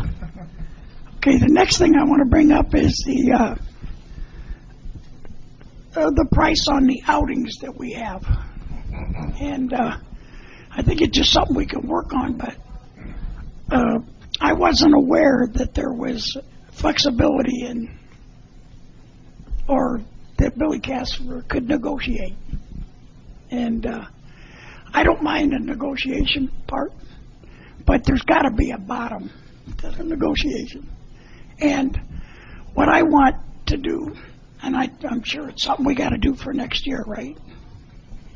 And at least direct them now that we don't want to give free stuff out, period, unless this board wants to. But I just think I don't mind the negotiation part, but maybe $20 a person to 15, but 15 to 10 or 15 to 5 or 15 to nothing makes no sense. Are you proposing a minimum charge? Yes. On the yeah.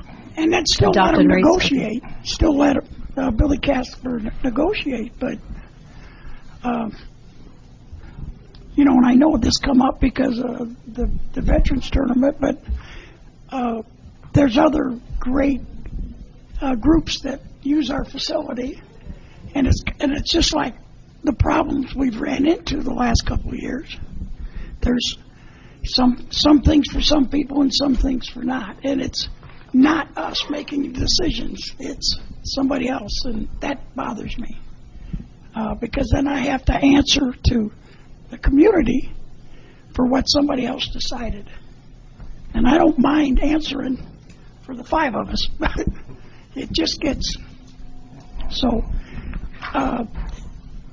I don't know how we'd handle this, or do I ask the guys what they want to do, or? And I don't want to change anything right now. We've done stuff and we do it. So The maximum rates were adopted in September, Right. you know, for the Right. golf. Are you proposing a minimum to bring back to the board at the Yes. next meeting or in December? yeah. You are, for now, or are you proposing it for 2018-19? Well, that'd be up to the board. I mean, I personally would like to do it if we can right away, but not to affect anybody till maybe January 1st or something like that. But because I don't want it to affect anything that we've already booked. Because Jim's, I don't know if Jim or Andy, have you booked anything for March? Yes, Okay, so that's, we got to watch that because I want to honor what they've done. Yeah. Yes, we do have a couple events that we've booked. We've booked the hospital, a number of events that are booked for next year. And I understand that, but I just would like that I want a minimum. We have to be careful because prices changed based on season and demand. So it would be cheaper in the summer than it would be in Yeah. January to have one. So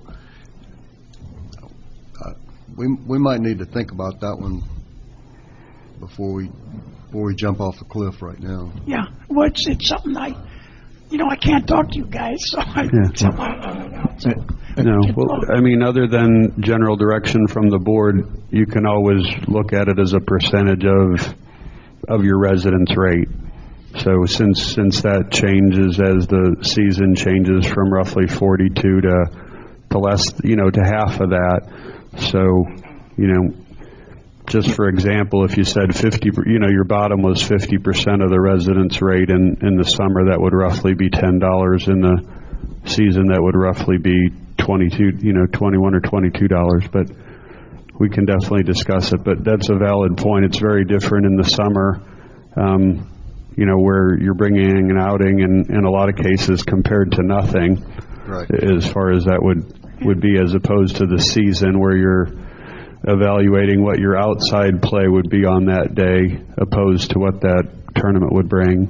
And then you also consider food and beverage, like with the hospital. They have the ability, we give them a slightly better rate because they're going to bring not only 170 or 80 people on the golf course, but then another 30 or 40 people to a 200 person banquet. Do we give them the rate on the food or the golf?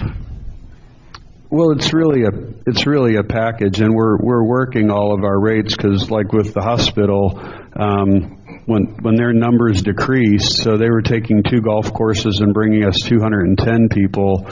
Then when it went to 160 people, we had to go back to them and say, we still have to shut both courses. We need more money, from your golfers to come, and we actually got substantially more golfers, which it did help us that we leveraged that we supported their event. So if they took their event to somewhere else, there was a chance they would lose that support. But we use a dynamic pricing model for every event to make sure that the event raises more money than we would otherwise. Jim, I'm sure except in the case of the veterans, obviously. But and I know I don't have a problem with you negotiating. I really don't. And I think we should work seasons out, like Sundays.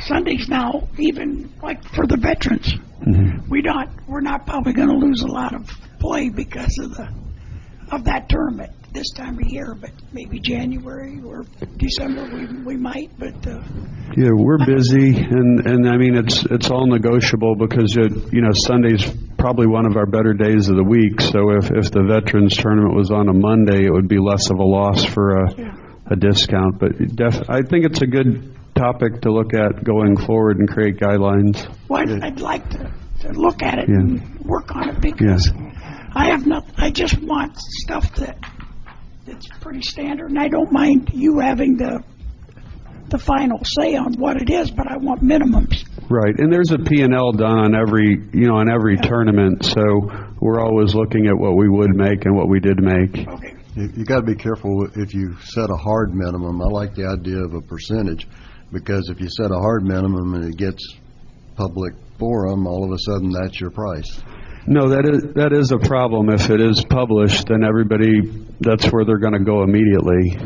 Hey, Jim, can I recommend that, since I got Mark working with you, that you guys also work on that to bring back to the board? Because aren't you Work guys, on what? aren't you working on rates? No. Future rates? I thought you guys were. No. But to work on a percentage? No, he thought I was working on future rates. Right, review. no, we're not working on We haven't that. had that discussion. You want to do that, or you want me to? Why don't you do it? Just one comment. I don't think in any case you should be dropping the price below the trail fee. In other words, it's one thing to have someone not pay a green fee to plan an outing and raise money for a cause. It's another thing to consume our asset and get no recovery, if that makes sense. I mean, Yes, I think Even if you go- one of the difficulties, and I understand what you're saying, if we eliminate the aberration of the Veterans Tournament, which is a members tournament that had been here, that we had in the past, done something that we've basically quit after this year, we don't consider the cause. So in other words, as a club, we, as Billy Casper, run this as a profit-making entity, and we would feel that if there was a donation or consideration to be made to a charity, that the district would do it in form of a check or in kind or something. So, we run this and I don't want this to sound wrong, but we run this like this was my club and I was trying to make the most money possible. And if I had a charitable inclination, it would be separate of the club. It wouldn't tie into the club. So even though we want to help, the community, and we want to be helpful, we realize what everybody's saying, which is how do we pick and choose that the cancer tournament should get a better deal than the leukemia tournament or the boys club or so. So we just look at it as how many golfers are you bringing, what time of year is it, and honestly, more than anything, along with that, we also look at our competition. So in other words, if they're going to go somewhere else, what is somebody, that's the biggest demand there, is we know when 100 people come in and ask us, we're going to make more money. But if we made $800 on the day, we're not immediately going to give them a $9 rate, just to make another $100. We're going to look and say, okay, what would our competition do? If our competition's going to do it at 16, we're generally going to do it at 18 or 19 or 20 because we're a better golf course. We're going to do a better. So we try to position ourselves slightly higher than everybody else, all the time, because that's where we fit in the market. Personally, that's exactly what I want you to do.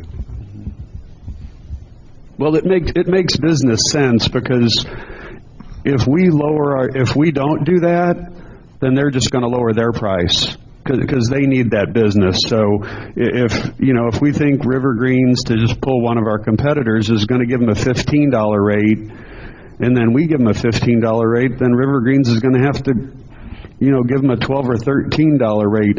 Some of the people don't care. They just don't care about the venue. They think that whether they have it at the best course or the worst course, they're going to get the same amount of people. Bless them, I don't want them here. We're not looking for the people who don't want the best product. We're trying to get the people who kind of value the extras that we do, the staff we bring, everything we bring to it. But it is a good discussion, because it's who we are as as a company. This is what Casper does.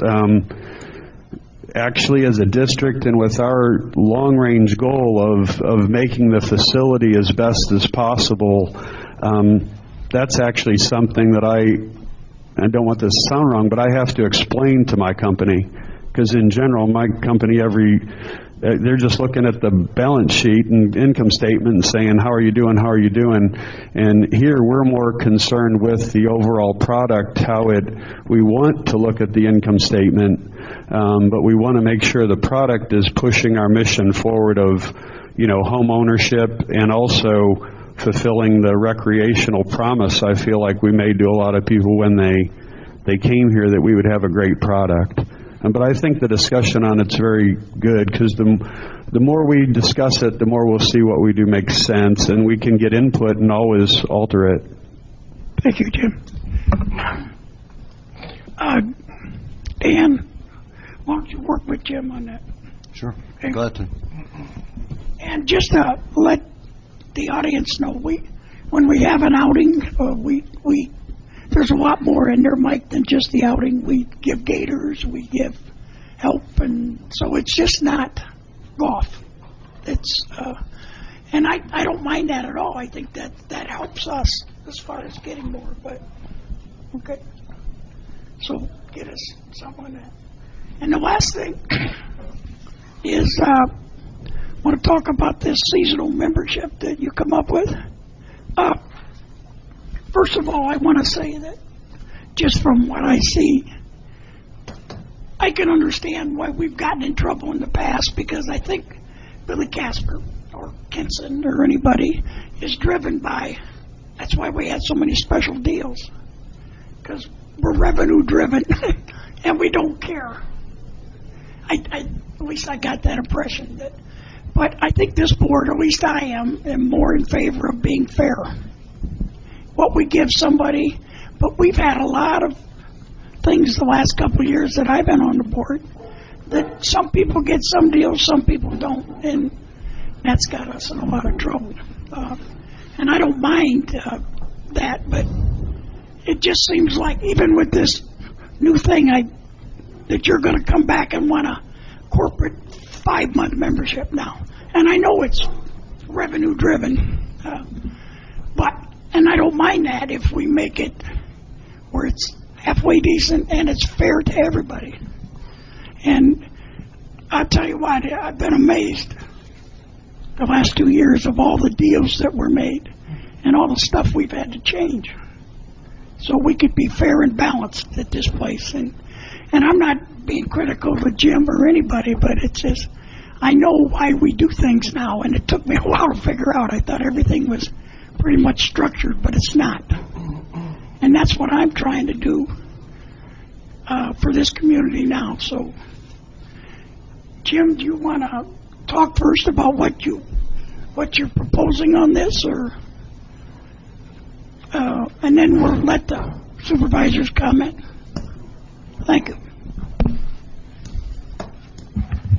Yeah, the seasonal membership corporate is a 5-month membership that would basically allow a corporation to name a number of people, but it would have a play maximum. So in this case, the number that we started with was a 200 plays maximum for the corporation, and we looked at it as a cost of $7,000 for that.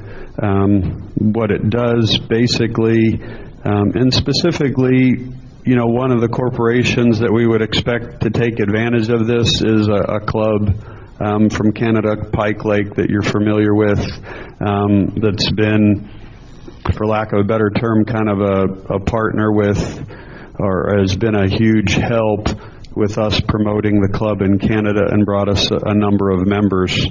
But it would be a 200 play maximum with 6 months, and then they basically, in this case, if Pike Lake took advantage of it, it would be Mrs. Cowan, who started Pike Lake with her husband, who is, I don't know that she's part of the ownership, but her 3 children and one of their children's spouses would be the people on the membership who would have the ability to play, but their number of plays combined wouldn't be able to exceed the 200 play mark.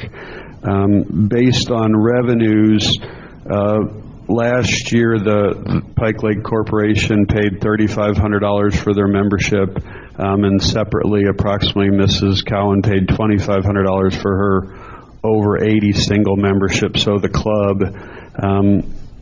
got $6,000 from that arrangement. Going forward, so this would be a $7,000 membership, and it wouldn't cover two of the people that were on last year's membership that played quite a bit. So if they continue their play efforts, there would be a good upside for the club to make more money. But it would also make the membership available to other corporations that basically were looking to give a perk to their employees, but not necessarily just a couple employees. How does the fee compare to the 5-month membership for an individual versus a 12-month? $2,328. Plus tax. Plus tax. But what I'm saying is, Individual. what I'm saying is, if I've got a 12-month membership, it costs me whatever. If I've got a 5-month membership, it costs me whatever. What's the comparison percentage-wise? Did you give a 25% discount, or what did you give? Yeah, well, roughly, if you look at that, yes. So if you're using, I guess the thing is one thing that's difficult is the parameters on the corporate membership for 10 people with, 4 people with unlimited play don't line up with the parameters with, now it's 6 people with a cap of the play. But roughly the 10,000 to 7,000 is obviously a 30% decrease. It's about a 25% decrease between a single, a regular single and a 5-month. I guess that's my point is, if you're going to do something like this, it needs to be consistent in terms of the reduction vis-a-vis different types, so you don't wind up having to look at every fee every time. Right. Yeah, I think the difference or the complication here is with the maximum play structure, that's not something that's part of our other memberships. So that's, and really the reason that came about is to protect the club so that you don't end up with, the worst the club can come out is $35 a round. Whereas if you, on any other structure, we have people that are in the single digit mark, that play enough that they, pay less than $10 a round. Right. But I'm sure I know we have a lot more that don't play 50 rounds. Oh, there's a big variation. There's definitely, and you're looking at the averages, and that's actually a big, and that's one of our big processes this year that we're in, is getting a play count of every membership type, because one of our concerns is our aging membership, and we give a huge discount to 80 and over, and we're going to substantiate this year that there is actually a play drop that matches the discount, so that we can make sure that the fees that are being charged, evenly go across the board. I know some people over 80 maybe play one time a week, and they're paying a lot of money. But they want to be a member. I've talked to them. It's not about the money. They want to be a member too. And that's wonderful that we've created that kind of camaraderie. That's our goal, really. That's really our goal in year over year of building the club. Jim, I can see some of the merit and the pros and cons on this particular one, but it's highly customized to a particular few people. Highly customized. A 5-month corporate membership, I could be totally wrong, but a 5-month corporate membership with a limited play as potentially being proposed here, is not going to be attractive to corporations around here that would be playing. Why would they limit themselves to 5 months? They would be looking more at the $10,000 membership, I would think. So I would think, and this is, I'm just saying that, are we really trying to build a special corporate membership that we can expand to other groups of limited play for 5 months, or are we trying to customize and keep a relationship that we've had, a long-going good relationship with another group? And I would say it's the latter. We're customizing a very special, lack of better words, a deal for this situation. And I have some mixed feelings on it. I'm not saying I'm for it or against it. I'm just saying, looking at it, it is highly customized for a group. That is correct. I mean, it was developed with Pike Lake in mind, but I do think the concept of the play maximum is something that can help us in the local market, because when you're developing the corporate membership, you're worried about abuse, and with the play maximum, you basically set right up front what your maximum exposure is, what the least is you're going to get per round. And that's really the problem with the corporate membership, because you're looking at it and you're like, when we priced it at $10,000, and you separately say, okay, well, if those 4 people joined separately, individually, it would have been roughly $13,000. It's a great deal if you had 4 guys in this corporation that would want to play golf that much. The likelihood of that is pretty low. But I just think I think you're right in that it's a customized thing, but I think having a play count maximum to it so you can lower the price is a viable way to look at corporate memberships. Up north, for lack of a way to say that, a lot of the corporate memberships had a low fee for the corporation and then had a discounted fee for when they brought guests, but we kind of have a different market here. As an additional follow-up and to this, and what Mike said, this is a kind of a difficult situation, and I realize the board has changed considerably over the last few months, so there's varying opinions now, and of course we have one board member, unfortunately he isn't here today. Hopefully he'll be able to sit down with you and get an update, or leave and listen to the audio. But one of the things that's of further concern to me is that we struggled and spent a lot of time this past year with rates and increasing rates, and we struggled with this corporate membership, and it was all the result of what Mike said. Nobody knew that we had a $3,500 rate, and for years we were losing revenue, and it didn't seem to matter to Kitson at the time or Casper. They didn't have a problem with having 6 or 8 members paying $3,500 for the season. And now all of a sudden you're kind of coming forward to us and saying, well, we would really like to continue to do this special thing, but on a modified 200 play. And like I said, I'm not disagreeing with, there's a number of other people here that they might say this is the greatest thing. I don't know. They're going to have to convince me of it, though. That's all I can say. I guess if you look at this whole thing from the top down, there's a couple differences here. Number one, this is public. So it's not like somebody's going to have to go discover we did it, as we have in the past. It's fair and logical to both parties, in my mind. I think it's a very reasonable counter proposal to the $10,000 year-round membership that we have available. The play limit makes it very palatable, and it also includes a commitment from them to pay $35 green fees if they exceed the $200 or 200 round limit. So I personally am of the opinion that if this board supports it and approves it, there's absolutely nothing wrong with that, in that it gives us the revenue.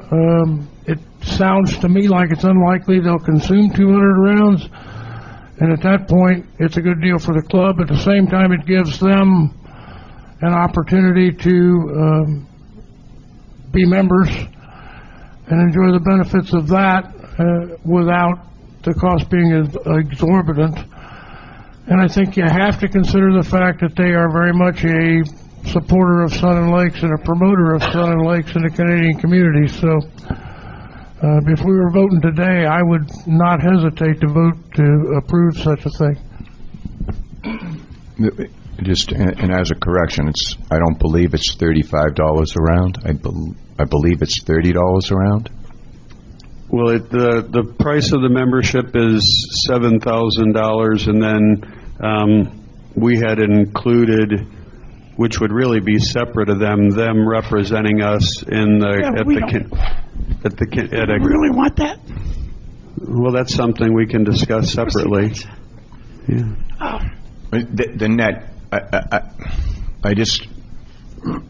know we all read the emails on this, and here again, the jury's out on me, so don't think I'm going one way or another on this. But the fact is, it's a $6,000 rate that they would pay to the club for 200 rounds, which, if they in fact played those 200 rounds, it would equate to a $30 rate for green fees, and that would be in peak season. That's all. The $35 number was, as I understand it, what they would pay for any rounds in excess of 200. Correct. That's correct. That's true, but I'm saying That's what I was referring to, not the income. Oh, no, what I was referring to when Jim said it would equate to a $35 round. Oh, okay. That's what I'm referring to. Yeah. And that's based on 7,000, and really the number is a $6,000 number. That's all I'm saying. That's correct. Yeah. Dan, I would agree with Joe. I think it's a reasonable proposal.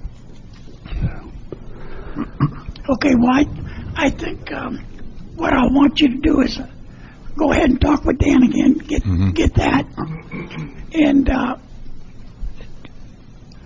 I guess we could vote on that, but I think we have to advertise it. Yeah, we have, but, well, we haven't decided, but I would not vote for this right now. I wouldn't, because it's just 4 people, 5 people, 6, or what is it? 5? So it would be 5 people. Okay. Now, so in the future, if we advertise that, it would be a 5-person corporate membership, and would it be, and I wouldn't be in favor at all letting them taking 1,000 off for doing stuff in Canada that they're there anyway. So if they're our good friends, they'll do it for nothing. But that's my opinion. But I just, Jim, we got to get stuff fair. I mean, in my mind, and this just reeks of. We're going to ask what they are. But I'd be more in favor of a 4-person. If I had to vote for it. But this thing is, I mean, I saw the proposal Herb wanted, and it's exactly almost to the T what the guy wants. Actually, yeah, I'm not sure of what he wanted. He had no input in putting a play maximum there.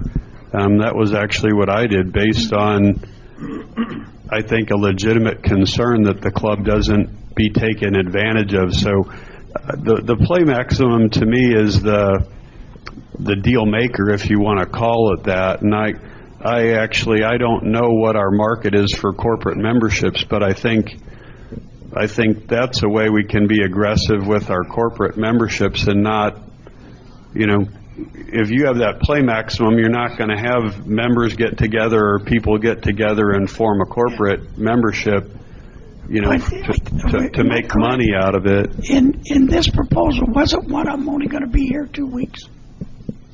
Or 3 weeks? Well, that's all. Yeah, I mean, none of the people that are involved in the Pike Lake, membership are expected to to increase any of their play. Okay. So in other words, that's the play that they had always done. So that's to me, when you see it, and I haven't seen this, so I haven't seen Pike Lake over the years, what they've done for the club, or I don't know how much in 2011 when they actually incorporated this membership, the people were playing, and what they were doing for the club.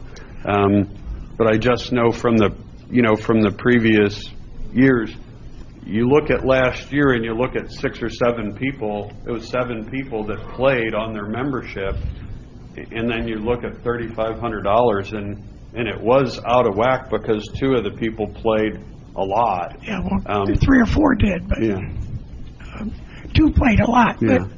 But we couldn't the one person that's going to be here 2-3 weeks pay green fees? I mean, is there a problem with, or is this something he wants to do business-wise so he can write one check and get the tax deductions? And definitely, my impression is definitely that that he wants it to be his corporation, of the 3 children who come and play along with Mrs. Cowan. So it is a business expense.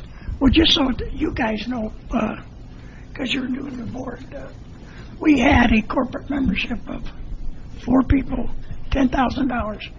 And what I want to do, however we decide, is have that where they come to Jim. Jim says, no, this is what we offer. Because I thought that's what we were doing. We told him already, $10,000 for 4 people. For 12 months. So apparently he didn't like that, so now here we are back again. And that's what I want to stop. And nothing against Jim because he's trying to get revenue. I mean, I understand it. But we can't have rules and then every time we turn around, well, what if somebody wants to come for 3 months? Do we have a 3-month corporate membership? Without really, I mean, so in my mind, Jim should have told her right away, it's $10,000 for 4 people. But here we got it again. And that's what we've dealt with since the 2 years I've been here. It's always special deals or something different. I just want us to set the policy. We can always say no. Take your. Whatever we do, I want it. And Tanya's got to help us because I don't want something coming back to us for the board every time somebody comes up with something different. The issue that, and I know that Joe has been at the meetings, I know Dan's been at the meetings, there's no sense of making any kind of policy if there's too many exceptions to the rule or there is no mechanism to enforce it. It was kind of, when we've talked about code enforcement, we talked about, even when you talk about HOAs, even though not some of us aren't in HOAs, there's no sense in having these guidelines, and I call them guidelines or rules and regulations, if there is no intention of enforcing them or carrying them through.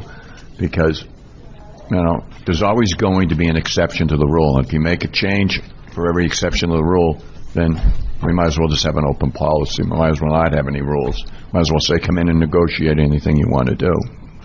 Like I said, I'm thinking this through. I don't know right now. I honestly don't know where I stand on this. There's pros and cons to everything. Well, I'm the same way, but I just wanted these guys to know that if we make a decision, I want it to be a decision. And I want him to go by that. Or not just Jim, anybody we deal with.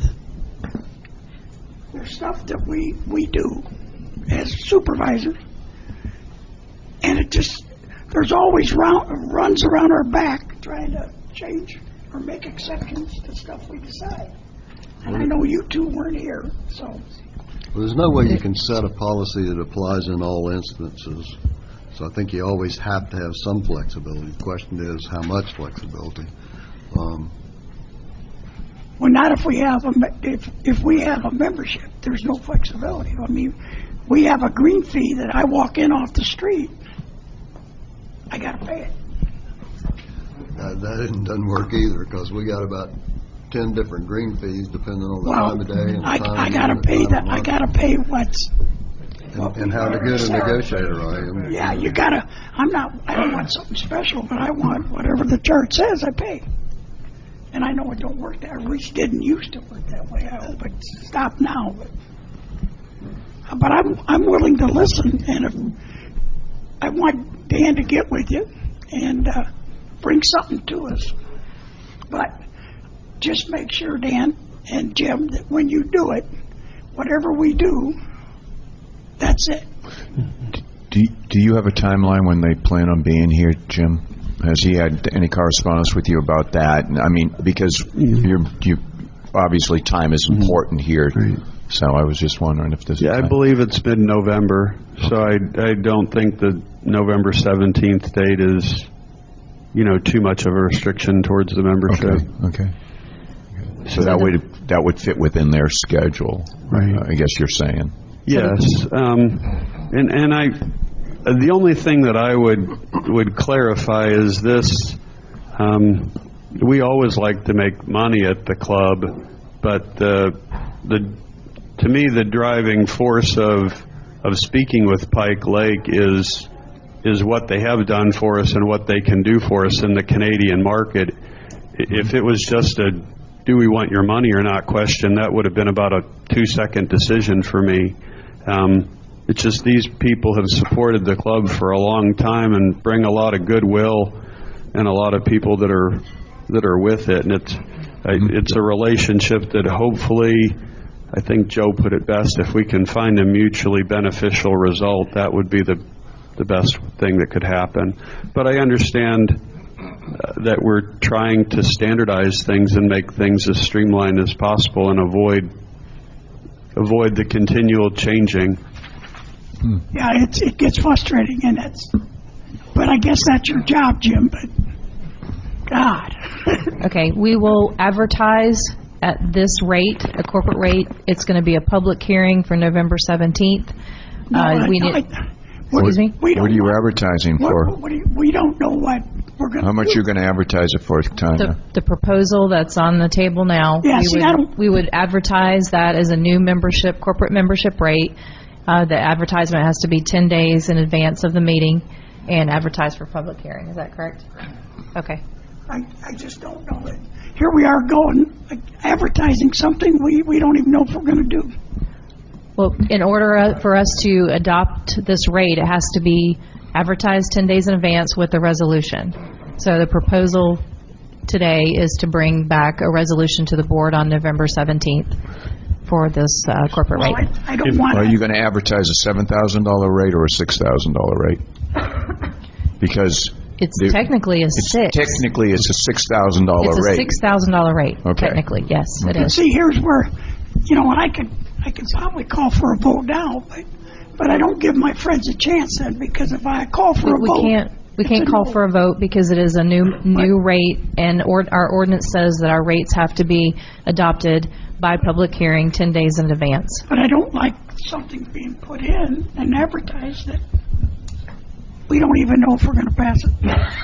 Well, I think the point is if we don't advertise it, it's impossible to pass it. So if you even want if we want to have the possibility of even voting on it at the next meeting, it has to be advertised. Well, see, do we need to have to do it by the next meeting? I think if you have any inkling that you might want to pass it, you probably do, because it's probably not going to be available to us. What if meeting. we change it a little? It's not good then, is it? If anybody wants to, they can make a motion to say no, don't advertise it. And if we get a 3-to-1 vote saying no, don't advertise it, then it won't get advertised. Or arguably, someone could say, vote to advertise it and call for a vote on that. And if we get a 3-to-1, then it gets advertised. I mean, it's kind of up to you guys. But the main thing is, what we do know is if it does not get advertised, it cannot be an adopted rate at the next meeting. And if we advertise it, have the meeting, and pass it, at that point we have a corporate membership for $10,000 and a 5-month corporate membership for $6,000 with a play limit, and I'm not sure that's all bad. Well, If somebody else comes along and wants to take that same opportunity and put $6,000 more into the till, and we limit their play to 200 rounds, what have we lost? Okay. I see it. What is, As opposed to making it a one-time deviation, okay? That's what I think is most objectionable to Mike. what is isn't it $7,000? If we don't get, see, that's what I mean. I might vote for this, but I'm not going to vote. My vote will never be to give him $1,000 off. So you got two questions. Do you want to have a corporate membership, and do you want to pay them $1,000 to represent us Yeah, in and Canada? that's- And I Do think they- that's two totally separate questions. Yeah, and that's, I don't know the answer to, is it worth $1,000 for them to represent us at a trade show in Canada? It would No. sure cost us a lot more than $1,000 to have somebody go there and yeah, represent us. but we don't need that. I don't know. We would, and likewise, we would be extending that $6,000 rate to anybody else that wanted to Right. take a 200 play, and we would not get the benefit of that the value they're saying, $1,000 to represent us. My thought would be to advertise it at a $7,000 Yeah. corporate rate, and it's a separate decision whether we make it, and that's up to Jim. Do you want to pay them $1,000? We get the $7,000. You want to pay them $1,000 or not? So I would propose that we offer a $7,000 5-month corporate rate with a 200 maximum play. And we'll do that at the next meeting. That would be what I would suggest. And you would run it, whatever those 5 months, And at I any think- time, or Well, that's, It would be the same as our seasonal membership, so they could start it, in the middle, first or first or 15th. of any given month? Yeah, okay. And I think that addresses most of the reasons not to, if it becomes a $7,000 package. Yeah, I wouldn't mind if it's advertised for $7,000, but I'm going to be vehement against giving him $1,000. Well, well, that's a separate decision. Yeah. That's separate, yeah. We advertise it, just like Okay. Mr. Stiegel said, that's what we advertise it at the $7,000 because that's the rate. I mean, we can't, unless we're going to make it part of the corporate membership that whoever gets this 5-month one goes and represents us in Canada. That's ludicrous. No. So it's a $7,000 5-month seasonal rate, and then whatever, if there's some other deal about what they're going to go do in Canada, that's separate between the club and them. Okay, sorry, I misstated. I said 6 earlier, but. Yeah, so. And Seven. Jim, how are you going to Okay. keep track of that? Just have them come in? Yes, well, the golf shop will keep track of it the same way we're tracking the Okay. play of all the different memberships. Okay. I usually don't like to do this, but if anybody with public comment, I'll offer that. Oh, Bill. Good morning. I'm sorry it's late. I had various appointments today. Bill Norcross, the resident. I got up here. Bill, this is public comment on what we just talked about. What? Yeah, I know you were late, but this is not public comment on just anything you want to bring. Oh, no. This Okay. is just what was presented as the subject at hand here. These people are from Pike Lake. There's nobody here right now to defend them. And I think you have to be kind of cautious because these people have done a lot for Pike Lake. I mean, for Pike Lake and for Sun and Lake. We've always had a good relationship here. I remember being told that Al Balding was from Pike Lake area or Canada, and he did advertise his place here, and he got a lot of Canadians here. Now, from what I understand the comments here, there was like 5 people involved in this corporate membership.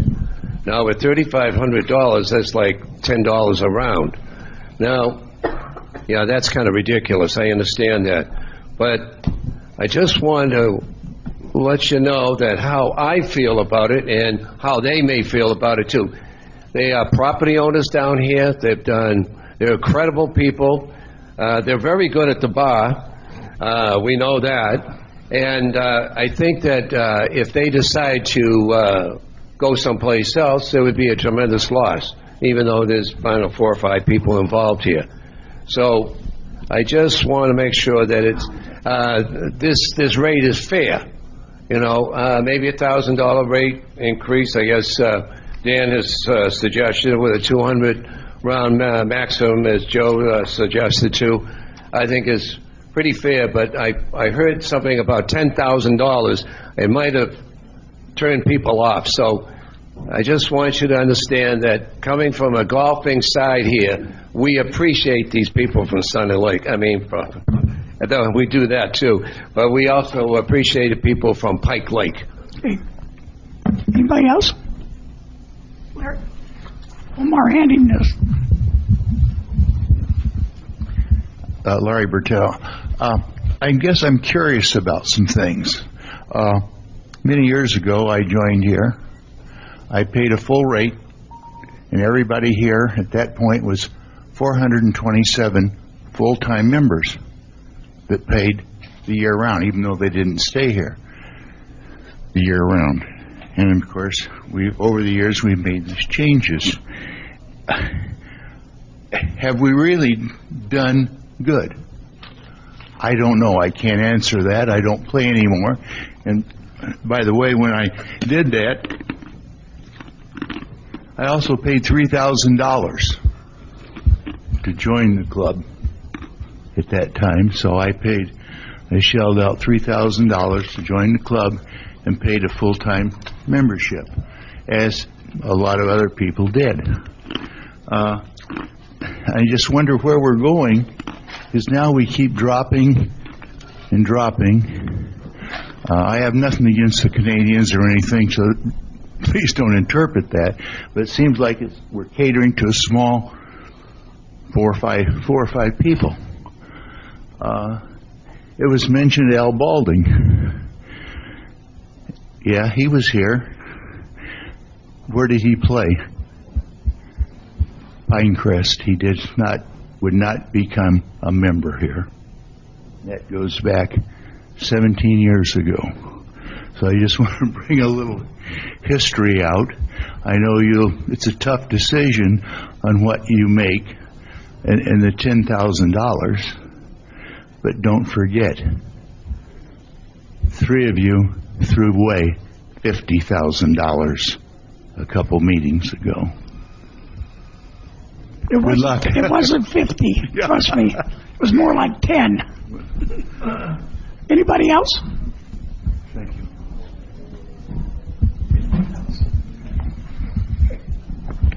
Shirley Schumann Allegri. Just a couple of comments. I totally respect that you're trying to get these fees a little bit more standard. I totally agree you need to do away with the exceptions. It's very difficult to measure how much money is spent at the bar without, giving them any disservice as to what the value of a membership is. Who is more valuable than another? And I certainly don't think the board wants to get in that position. I'm not sure why you're not establishing some type of a standard rate for nonprofits, for profit organizations when they're coming and bringing an event to you based on season, number of golfers, number of diners. I mean, it's pretty, if you're really trying to establish this and trying to get fair about it, there's no reason why you don't establish a grid system so that you're not having to rethink everything. That's what we're trying to do. Yep, I understand that. And so, obviously, if this is an exceptional, or if there may be others that do it, then you're right to get rid of the exceptions for advertising or other things. Those should all be dealt with on their own merits. Things that are given away from the pro shop, if you do that, because certainly I know we do that. Do that at tournaments, should be based on marketing expense or based on a percentage of the event. I just think you need to get much more consistent and allow Casper to be able to evaluate that. Thank you. Thank you, Shirley. Anybody else? Meeting adjourned.